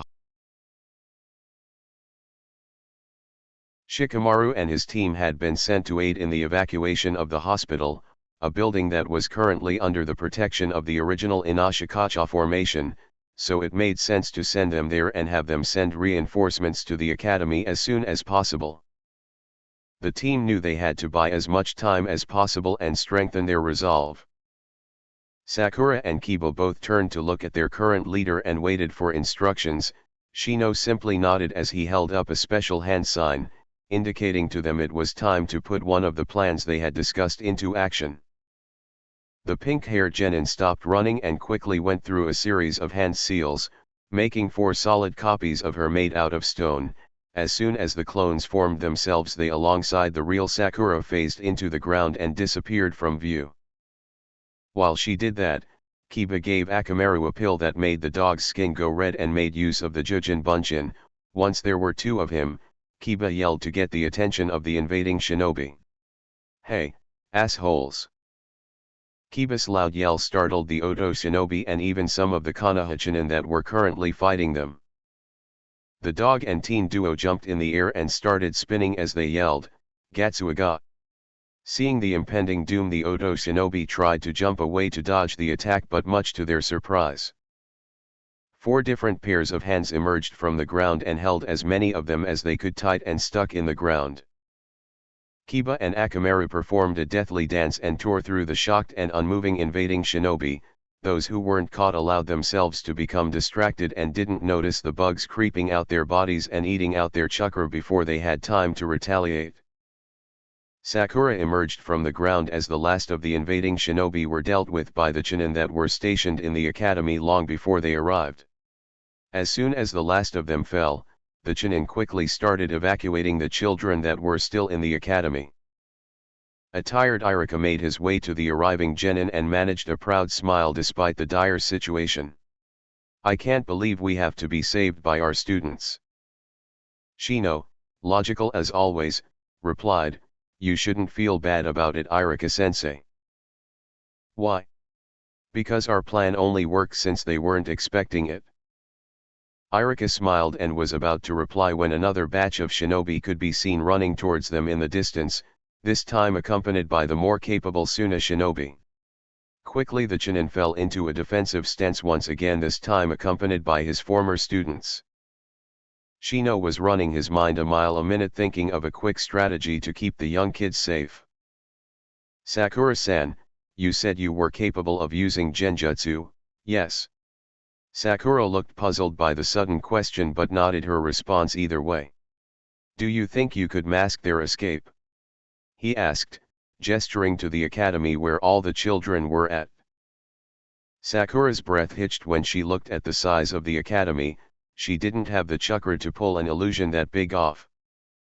But she could probably mask the front of the building to make it look like there were still kids crying and attempting to flee while the real deal ran off through the back. The pink-haired genin steeled her resolve and looked back to Shino before saying, I can do it, but it will take a lot out of me. I don't think I'll be able to help you fight anymore after this. That seemed to be a reasonable trade-off for the Abarame as he voiced his approval and, along with Kiba, got ready to face the upcoming shinobi. Sakura took a deep breath and put both of her hands in a praying motion as she started channeling as much chakra as she could while thinking. Come on, Sakura. You can do this. She went through various different hand seals, focusing so as to not miss one when she felt drops of sweat making their way down her forehead and trembling hands. She smiled in satisfaction once she finished and released it with her usual war cry in mind. Shannaro. Magan, Kokanai Rezu no Jutsu. Sakura released the chakra she accumulated, and the front of the building started changing, masking the Chunin going in and taking the children through the back and making it look like way more of them were on the ground lifeless as kids cried in horror watching their senseis bleed out. She started falling into exhaustion but was caught by Kiba, who softly laid her on a rock. She thanked him silently and focused on keeping the illusion long enough.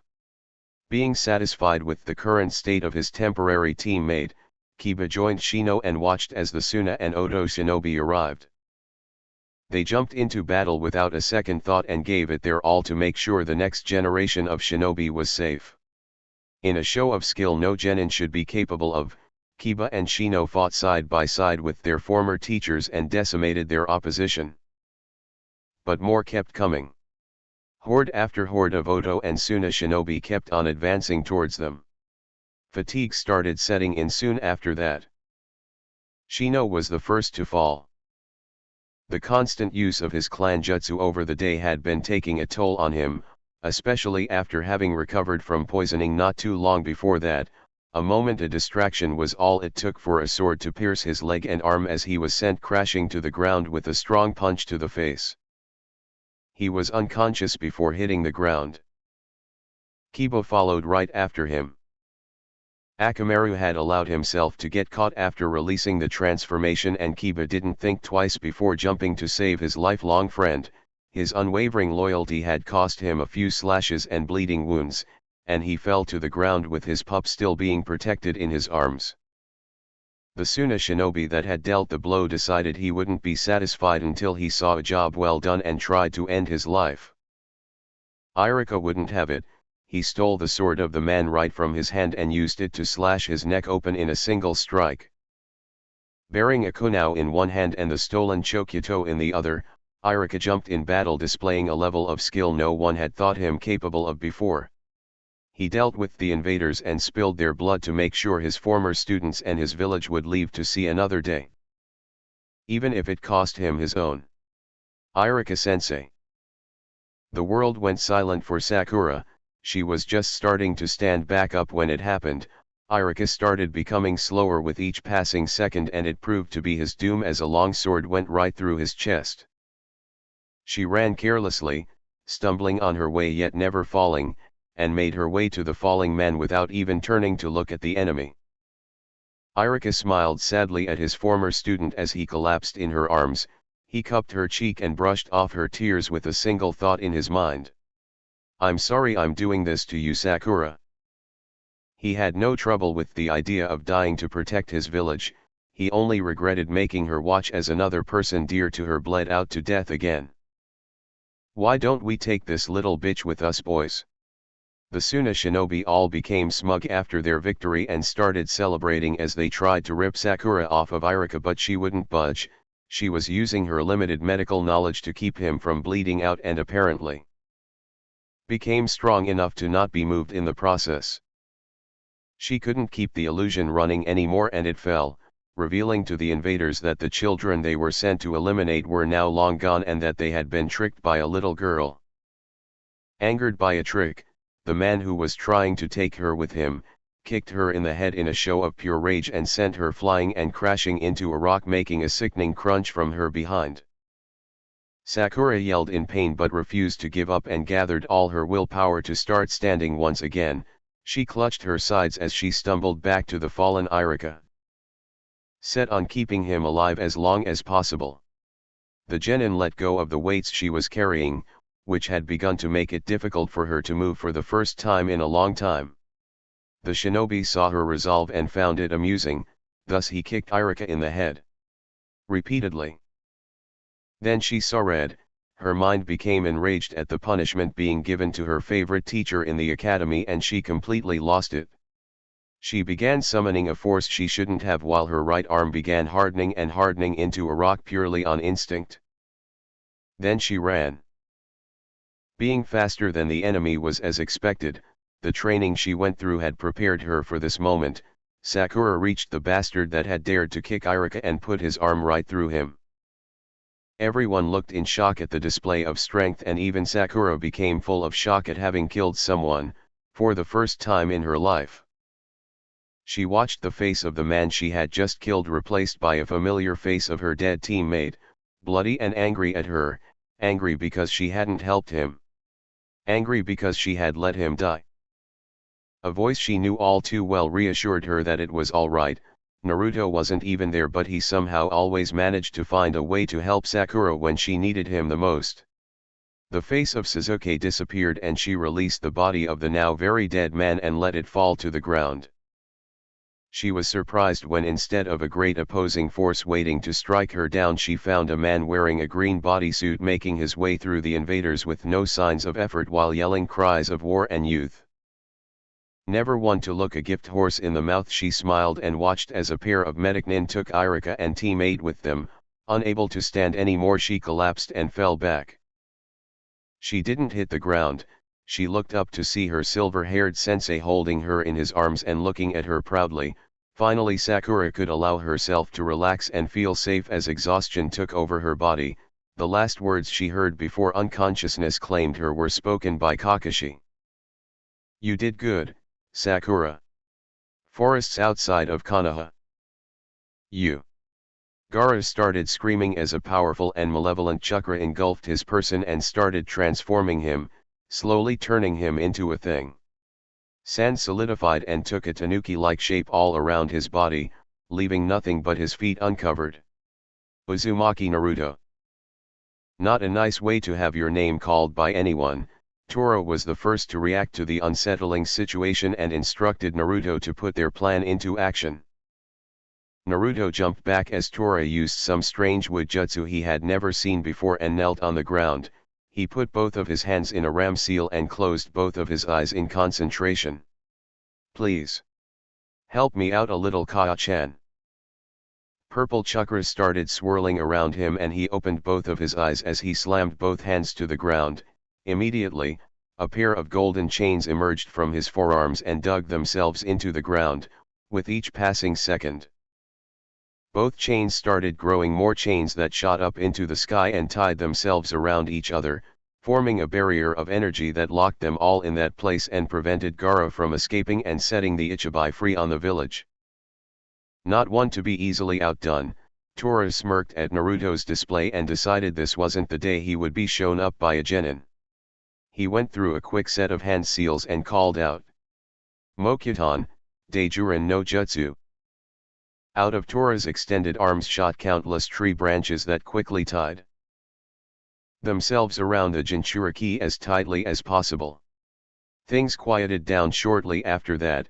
the trees that now bound Gaara and rendered him incapable of moving were still growing and covering more and more parts of his body. If only for a short moment it started to look like they had won. But it couldn't be that easy. Is it over already?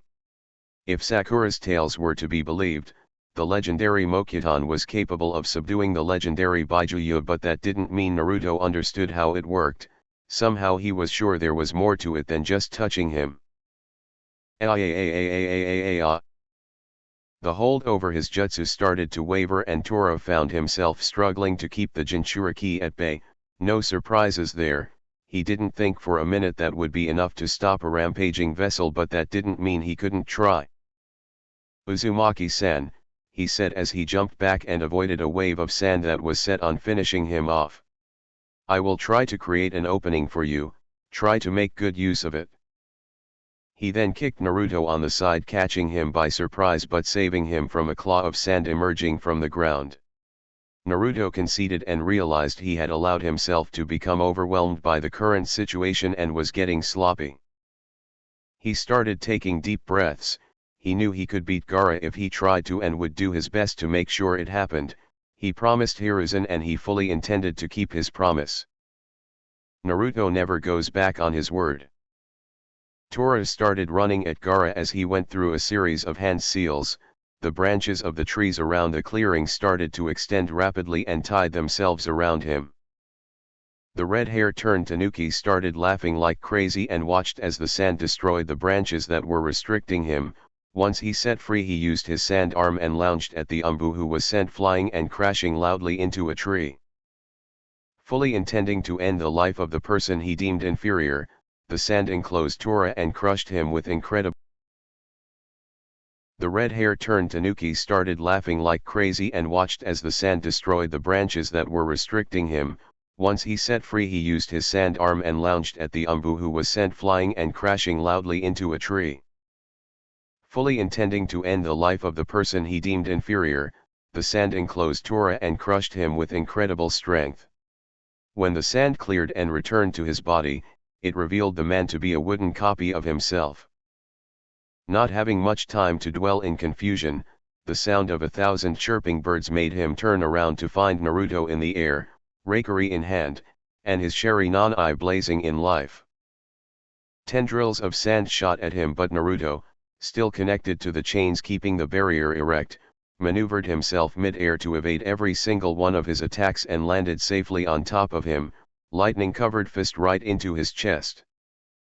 He was expecting another cry of pain or even silence. What he got in return was Gaara laughing maniacally again and trapping him with sand. He was about to be crushed when Tora re-emerged and used his Umbu-issued Tanto to set Naruto free from the sand and jump back to safety. Don't run from me, Uzumaki. You seem to have made a big impression. Was it something you said? Most people had the idea that Umbu were emotionless people incapable of feelings or human interaction. In reality, they were as prone to making jokes in the middle of a battle as anyone else. Naruto enjoyed fighting alongside someone who seemed to share his sense of humor. Oh well, I'm hard to forget. Chuckles aside, Tora started running his mind like crazy and remembered Naruto's strategy during his first fight with the red hair in the tournament. Water. Suten, Mizurappa. After going through a quick set of hand seals, Tora took a deep breath and spat out a powerful stream of water that completely engulfed Gaara, all while jumping around as he and his genin companion evaded the onslaught of sand that followed them.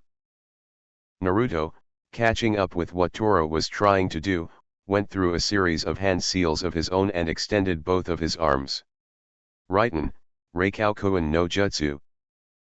A beam of lightning shot out of both of his arms and hit the dampened body of Gaara, making him tremble and scream in pain at the attack. Deciding to keep pressing now that they had the advantage, Naruto summoned over 20 Kage Bunshin that jumped high in the air and threw many shurikens at Gaara, going through hand seals of their own after they did. Shuriken Kage Bunshin no Jutsu. Dozens of shurikens turned into hundreds of them, and while not a devastating attack in short quantities, the vast amount of weapons that showered him were both strong and numerous enough that some pierced Gaara's tanuki-like form and were able to injure him. Using the distraction provided by Naruto, Tora made a snake seal and roots emerged from the ground, tying themselves to Gaara's unprotected feet. Once he deemed him restricted enough, Tora jumped in and placed an open palm in the back of the Jinchuriki, linking his chakra with his demon. Jumping back, he went through a quick set of hand seals and called out, Hokachiki Jijun Jutsu, Kakwan Nitten Suishu. From the ground emerged 10 wooden pillars surrounding Gaara. At the same time Tora extended his hand towards him, the kanji for Sid appeared on his hand and the chakra of the beast started being drained by the jutsu. If he were Senju Hashirama himself, Tora would have no problem in dealing with the Jinchuriki. Sadly he wasn't. The suppressing ability of Tora's Mokuton wasn't as powerful because he wasn't related to the legendary man by blood. His abilities came from being experimented on by the same bastard that led this attack on his precious village.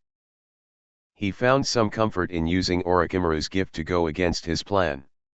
Easier said than done. Gaara's will wasn't even close to weak and the beast he housed was in no way looking forward to being sent to sleep again. Tora quickly found that he wouldn't be able to subdue him alone. Good thing he wasn't. Naruto realized, by the look of Tora's trembling hand, that he wasn't having as easy a time as he hoped he would.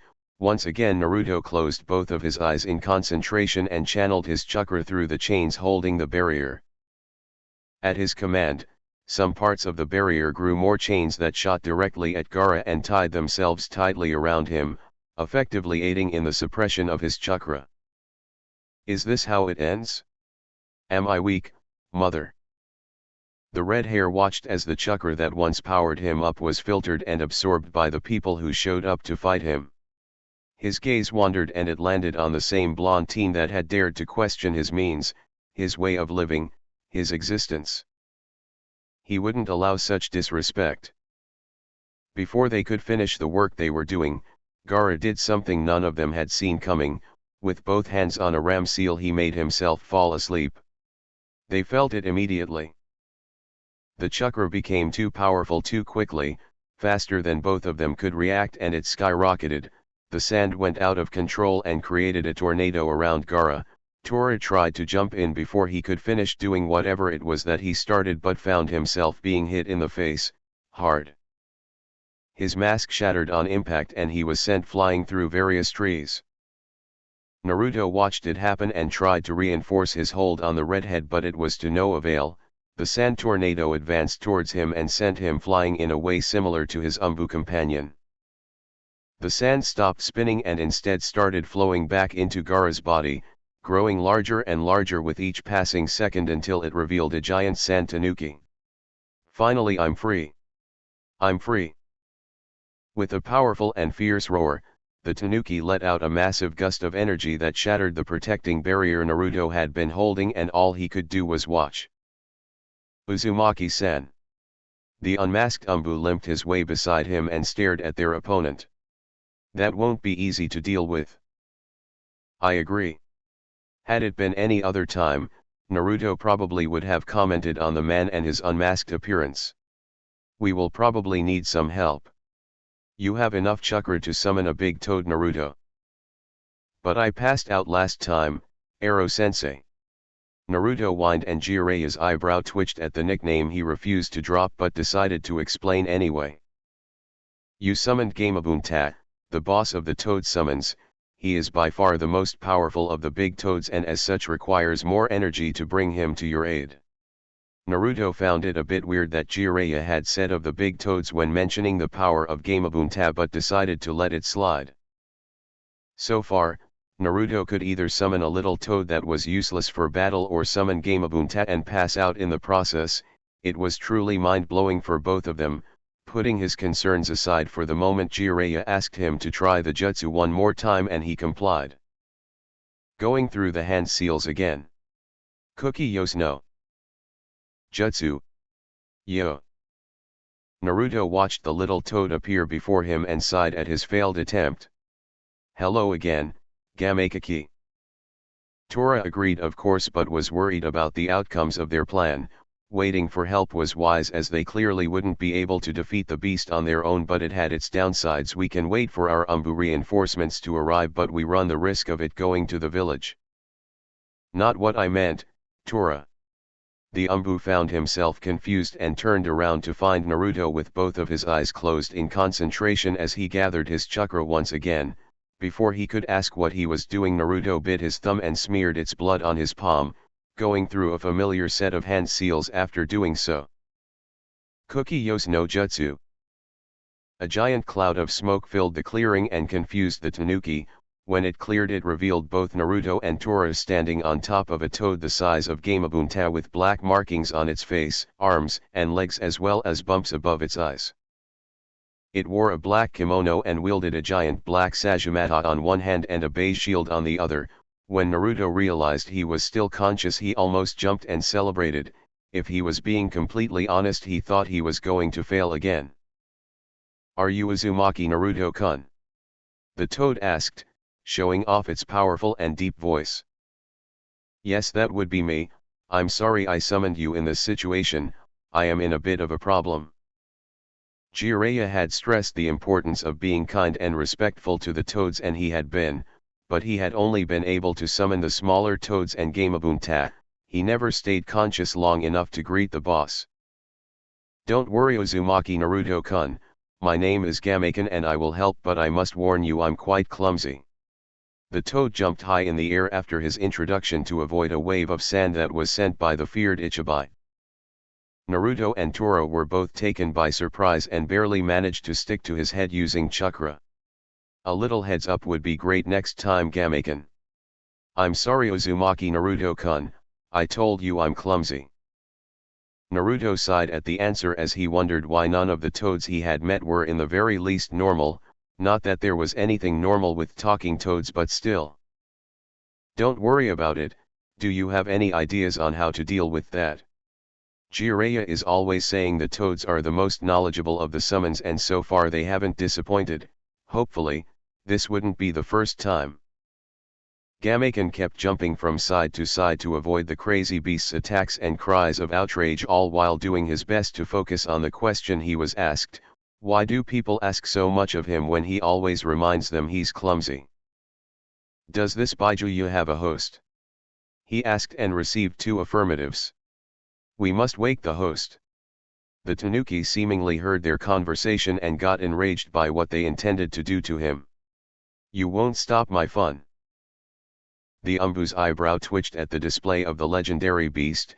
It was bad enough that it was trying to destroy the village, but having fun?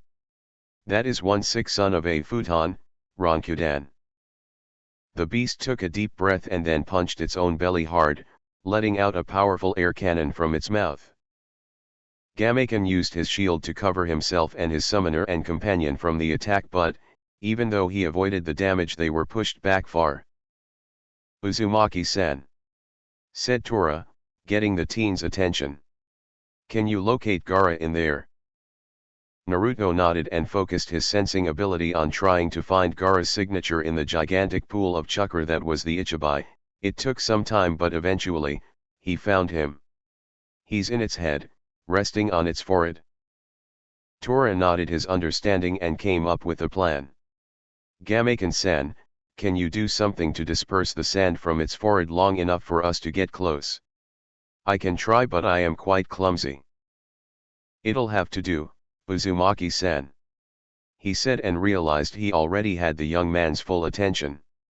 "I will make sure he can't move. Once he's revealed, wake him up." Without waiting for confirmation, Tora jumped off from the head of the toad and Gamaken took it as a sign to start their plan. He jumped up high in the air and threw his Sajumata at the Ichibai's neck, making him stumble back. He then breathed in and shot a big water bullet as he thought. "Sutan, Teppadama." The water hit the Ichibai right in the head, and not only did it succeed in revealing the body of Gaara sound asleep on its forehead, it also managed to make the beast fall back with the sheer force of the impact, just what Tora needed to restrict its movement. The beast recovered quickly and managed to sit, but the reliable Umbu made sure it wouldn't be able to stand. Going through a long set of hand seals at high speeds, Tora used the single most taxing jutsu in his arsenal to make sure it stayed in place. Mokuton, Jokai Koten. From the ground emerged the biggest trees Naruto had ever seen before, the place that was turned into a clearing by the constant fighting and advances of the Ichibai was once again turned into a forest full of life. Trees emerged from the ground and tied themselves around the beast, restricting its movements and freezing it in place, leaving only its reconstructing face exposed enough for Naruto to do his work. He jumped from the head of the toad that dismissed itself shortly after, the energy of Naruto not enough to hold the summoning longer without the risk of passing out. In mid-air, Naruto maneuvered himself to fall fist first. Wake the fuck up. His fist connected and life seemed to return to Gaara's face now fully covered in blood. The Ichibai yelled and cursed the Uzumaki and his companion as the sand that was his body lost form and fell to the ground alongside its vessel. Naruto too was falling in a similar nature, too exhausted to do anything about it, but an equally tired Tora jumped in and caught him, making them both fall into the ground but a lot safer than Gaara. They were both laying side to side on the ground and breathing equally hard when Naruto broke the silence. Another happy landing. Tora stared at him and then started laughing softly, which made Naruto smile and laugh alongside him. It was then Naruto remembered the Umbu had lost its mask. Won't you get in trouble for losing your mask, Tora? Don't worry about it, Uzumaki-san, we're expected to keep our identities hidden as long as possible, but we understand there's a possibility it won't always be the case. The explanation seemed reasonable enough for Naruto, who shakily stood up and then helped him do so as well. Please stop calling me Uzumaki-san, you're making me feel old. Tora once again chuckled but conceded his point. The kid had already seen his face, there was no need for formalities anymore. You may call me Tenzo, but refrain from doing it in public though. Naruto beamed at the show of confidence, and Umbu willingly told him his name, and that felt like a big achievement. Granted, he knew Kakashi's name, but he never knew Kakashi when he was Umbu, though he remembers a silver-haired Umbu that felt a lot like him. A groan brought them back to their situation, and Naruto watched Gaara as he lay on the ground with blood covering his face. The Uzumaki let go of Tenzo and started limping towards him, which greatly distressed the red hair. No. Don't get close to me. You won't end my existence. I'm not going to kill you, Gaara. Naruto's reply was full of sincerity, and even he knew it, but that just couldn't be. He had threatened his friends, his home, and he still didn't wish to kill him. Naruto had multiple bonds, he cared about people, he was supposed to be weak, and Gaara still lost. Why? Why won't you do it? Because I was almost like you, he said, and got an incredulous look from the red hair and a sympathetic one for the Umbu standing on the sidelines. The day the Kuwabai attacked, I was almost made a Jinchuriki. If it hadn't escaped at the last moment, I would have been a Jinchuriki like you. He knelt next to Gaara and looked him directly in the eyes. I know loneliness well enough, but I don't know hate. I don't know if there's anyone that can truly relate to you, Gaara. I kill to feel alive, that's the reason I exist, that's why I'm strong, was Gaara's reasoning, but this time it didn't sound as menacing, it didn't sound like a threat. And you still lost. Do you know why? Naruto asked, and Gaara shook his head. It's because you fought alone. I'm strong because I fight with others, I'm strong because I fight for others. A very wise person once told me that you can only become truly strong when you fight to protect what is precious to you. Naruto's words were nonsense, and Gaara knew it, but, if he knew it, why was he crying? I don't have anyone to protect, my village and my family hates me, I'm alone. He tried to reason. That's not true, Gaara, your sister risked everything to get you out of the village safely, even when you were transforming. Naruto didn't know why he felt such a need to help the boy, he knew it wasn't possible to help anyone, but he still tried. You don't have to be alone, Gaara, if you want I can be your friend. That statement caught even Tenzo by surprise, but he decided to trust the boy. For now, he had proven to be very capable so far. Gaara. Temari jumped in the clearing and stood beside Gaara, already unfolding her fan to attack Naruto. When the Ichibai was released, her bindings were released. She ran to her brother as soon as she woke up. Gaara was shocked. Here she was, proving Naruto's words to be true despite every time he had threatened to kill her before. Perhaps he was right, perhaps he could allow himself to trust again. Temari, let's just go. His tone didn't carry any of the hate and power as before, and that caught her by surprise. Naruto's compliance to simply let them go also confused her, but she decided it was best to escape. She felt bad about leaving her brother behind. But he had been captured and there was nothing that could be done at the moment. Tenzo walked next to Naruto and helped him stand up after they left. He wasn't happy about it, but he knew neither of them was in any condition to pursue them. They had both used a lot of chakra. It was fun working with you, Tenzo. Naruto's attempt at lighting up the mood worked as they both walked leaning on each other, limping their way to the village. Teiku. The squad of Umbu that had stayed behind to deal with their pursuers finally caught up to them after having to fight wave after wave of Oto shinobi. They felt bad for leaving the fight to only the both of them, and even more so for the state they were both in. Two of them had started carrying each of them on their backs and started running towards the village to get them medical attention as soon as possible. One of the Umbu gave Tenzo a backup mask as they all chatted and listened to Naruto's retelling of their battle when he stopped all of a sudden and looked directly at the arena in the village. Jiji's fighting. His chakra, it's getting weaker.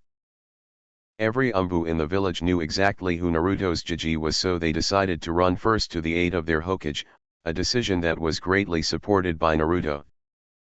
They all left the clearing without noticing the little orange fox that carefully observed everything that had happened there and vanished after they left, leaving only a small cloud of red smoke as evidence of his presence. Tournament arena. The fight between Orochimaru and the old Hokage had been very much even, if not slightly to the advantage of the seasoned warrior that was Sarutobi Hiruzen. Student and teacher battled it out in an impressive exchange of jutsu and taijutsu that, much to his annoyance, Orochimaru found himself to be losing. It all changed, however, when the perverse Sunin made use of the cursed jutsu. Created by Konoha's own Saren Senju Tobirama, the Nidaime Hokage. Edo Tensei. A cursed jutsu capable of bringing back the dead at the cost of a human sacrifice. It allows the user to control and suppress the personality of those it brings back while giving him complete control of their power.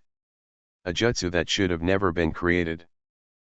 Orochimaru clearly enjoyed playing with his sensei's feelings. If bringing back the dead Hokage was anything to go by, he failed at bringing back the Yondaime, but he figured the man's own teachers would be more than enough. Moments before being forced to fight his student, the Nidaime had seemed apologetic about what was going on. Now under the evil man's control, he didn't even seem fazed by his actions, such as the power of the cursed jutsu. Hiruzen had run out of options. His most loyal student was actively looking for a way to take the barrier down. Jiraiya was no doubt Konoha's #1 Fuinjutsu master and probably the #1 practitioner of the art in the elemental nations, but even he couldn't make a barrier powered by 4 shinobi under the influence of Orochimaru's cursed seal.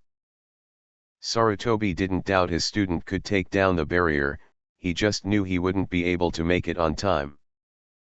Kukyaku. Orochimaru giggled, mocking the Hokage. I'm afraid you won't be making it this time, dear sensei. After I'm done with you, I will use Konoha's founders to destroy it. Sutan, Suiryoudon. A gigantic water dragon came to live around the Nidaime's body and came crashing full force at the old Hokage. Sarutobi tried to avoid the impact but was too tired and beaten to make it and was forced painfully to the ground by the impact. Sarutobi! Yelled out Inma. King Inma was the leader of the Saru clan and Hiruzen's personal summon. He had been called into this fight to aid Hiruzen in battle but was brutalized as much as his summoner. I am alright. Inma. A lie, Hiruzen was almost out of chakra. He had been forced to the ground by his teachers more times than he could count but was still able to stand up once again despite all the pain he's been put through. The revived Hokage and his fallen student landed in front of him once again, set on finishing him for good, but seeing the three of them together gave Hiruzen an idea. Kage Bunshin no Jutsu. Two solid copies of the monkey summoner appeared right behind Hiruzen. Orochimaru saw his old sensei getting ready and scoffed. There was nothing in his eyes that he could do to stop him now. "Inma, I'm going to end this now," proclaimed Hiruzen. The Monkey King couldn't quite figure out what it was, but there was something in Hiruzen's voice when he said that seemed almost final. The three Hiruzens looked directly at their foes and raised their hands together. This was it. They all started going through the same set of hand signs. Almost immediately, the Shinigami emerged on Hiruzen's back and licked their lips. It had been a while since someone had called to offer them a few souls. Ha ha ha ha ha ha! Orochimaru laughed like a maniac at what he assumed to be a futile attempt. "You can't do anything, sensei, whatever you're trying to do won't help you, I already won." "I am Sarurobi Hiruzen, the Sandaime Hokage and pillar of this village. I will do everything in my power to protect it," proclaimed the Hokage with conviction in his voice. Genjutsu, Kukwangayo no Jutsu. Darkness engulfed Sarutobi and his clones after Tobirama cast his jutsu, making Hiruzen look around frantically, but it was all to no avail. He could see nothing. A strong punch struck his face and he stood guard, but it didn't stop the countless follow-up hits was given. Blind to them all and powerless to stop them. "You're weak, sensei." Hiruzen refused to fall into provocations and ignored his students' taunts. "You can strike me down all you want, Orochimaru, it doesn't matter if you kill me, another stronger Hokage will rise and fight for this village. That is what we stand for, that is our will of fire." Oh, how much Orochimaru hated Hiruzen's talk of the will of fire. "You've become delusional in your old age, that nonsense means nothing, this village will fall to pieces. Your overconfidence has always been your weakness." He taunted back, knowing it was bound to make Orochimaru retort, but the old Hokage beat him to it. "I'm going to show you an ultimate jutsu you've never even heard of before. Fuinjutsu, Shiki Fujin." The powerful presence of the Shinigami cleared the Genjutsu and finally moved into action. The Hiruzen clones each grabbed one of the revived Hokages and the hand of the god of death phased right through their stomachs, taking each of their souls and sealing them away, making their bodies turn to ash. "Nuu!" Ignoring his student's yell of indignation, the old Hokage took hold of his shoulders and the Shinigami's hand phased through his stomach once again and grabbed the soul of the Snake Sunin. "If I am to die, I'm taking you with me, Orochimaru." "Damn you, stupid old man." Orochimaru was suddenly losing, he couldn't believe it. Just moments ago this village was his for him to destroy, and now his most powerful weapons had been taken from him and the stupid old man was even trying to take him with them. One of Orochimaru's snakes rushed to the scene and placed itself on Hiruzen's back. The snake turned out to be the holder of the Kusanagi, Orochimaru's legendary sword, capable of cutting through anything and channeling a lethal poison. The snake opened its mouth and the sword rushed at the Hokage. King Inma tried to stop it but was too tired and beat and couldn't manage to stop it from going right through his back. A battle of wills started.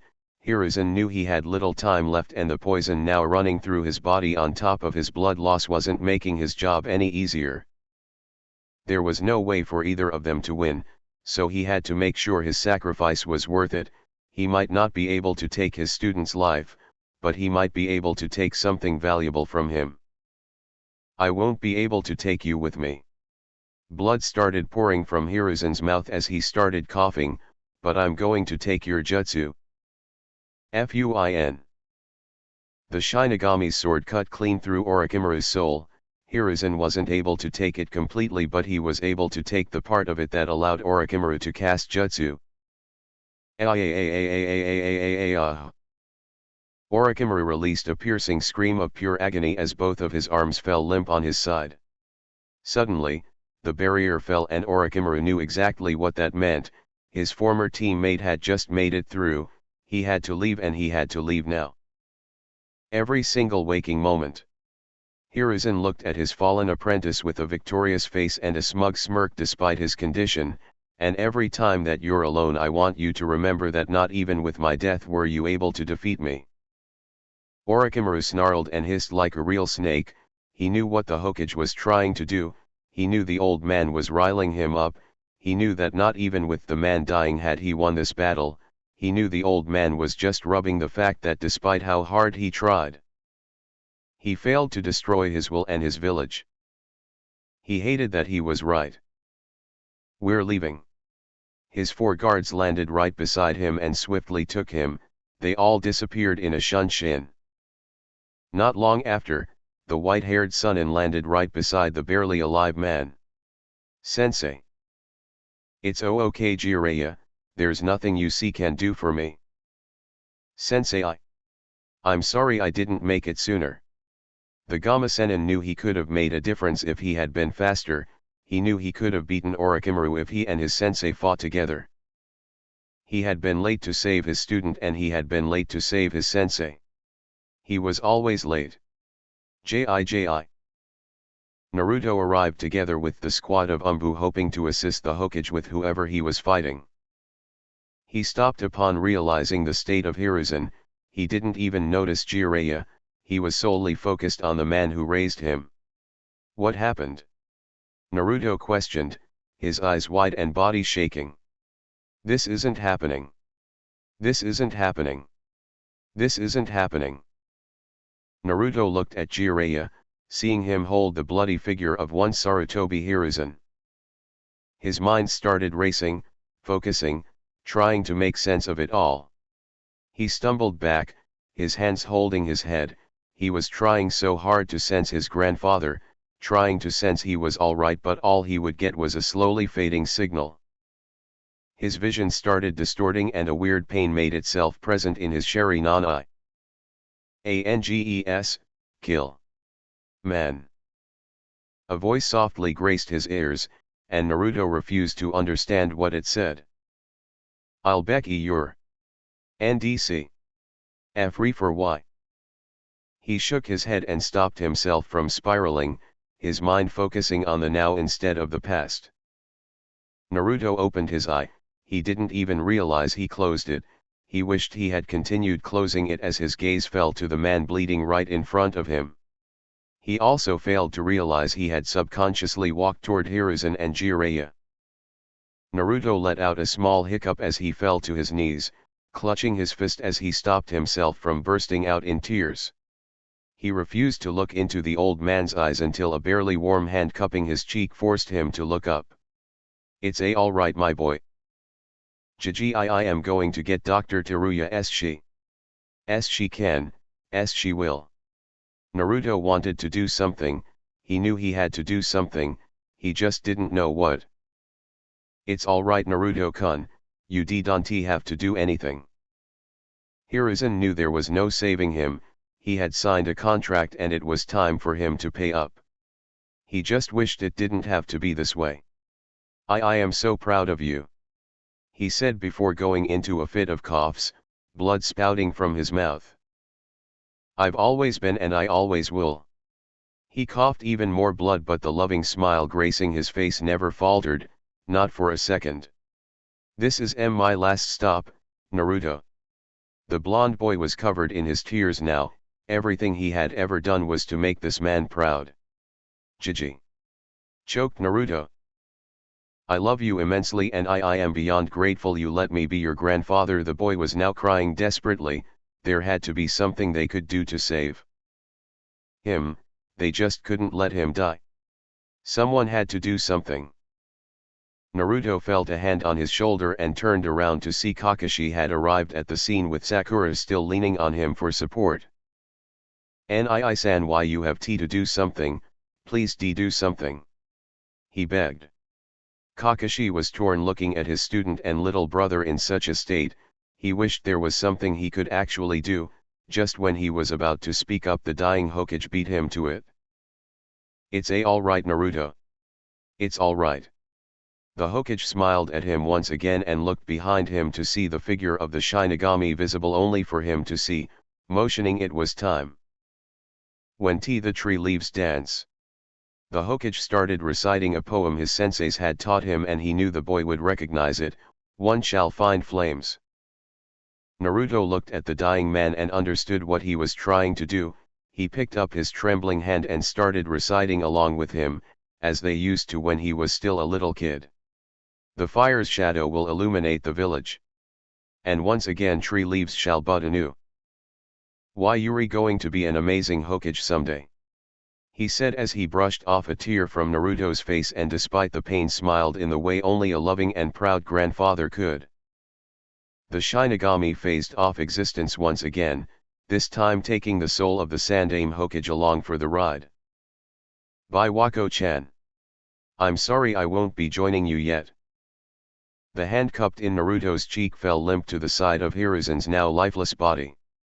The boy was desperately trying to feel his grandfather's presence, to feel him still with him but couldn't.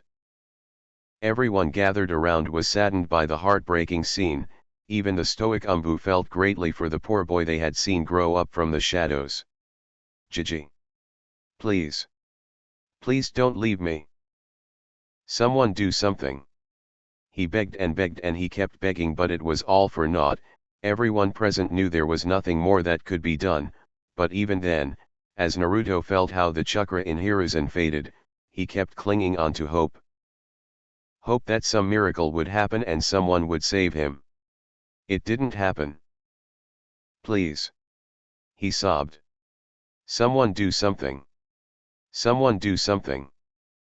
Droplets of rain started to fall, and with each passing second more and more shinobi arrived at the scene. The invading forces were retiring, and the battle had been won, but it had come at a terrible loss. All gathered around and witnessed the boy doing everything he could to bring the beloved Hokage back as he cursed those who refused to help. It was heartbreaking to see, and some were even shedding tears alongside him. Please. Sarutobi Hiruzen, the man who made sure Naruto grew up knowing love, now laid lifeless in the arms of the boy he gave everything to protect. Someone do something. Please. I hope you guys enjoyed the video. If you liked it, subscribe to my channel for more fan fictions like this, and goodbye.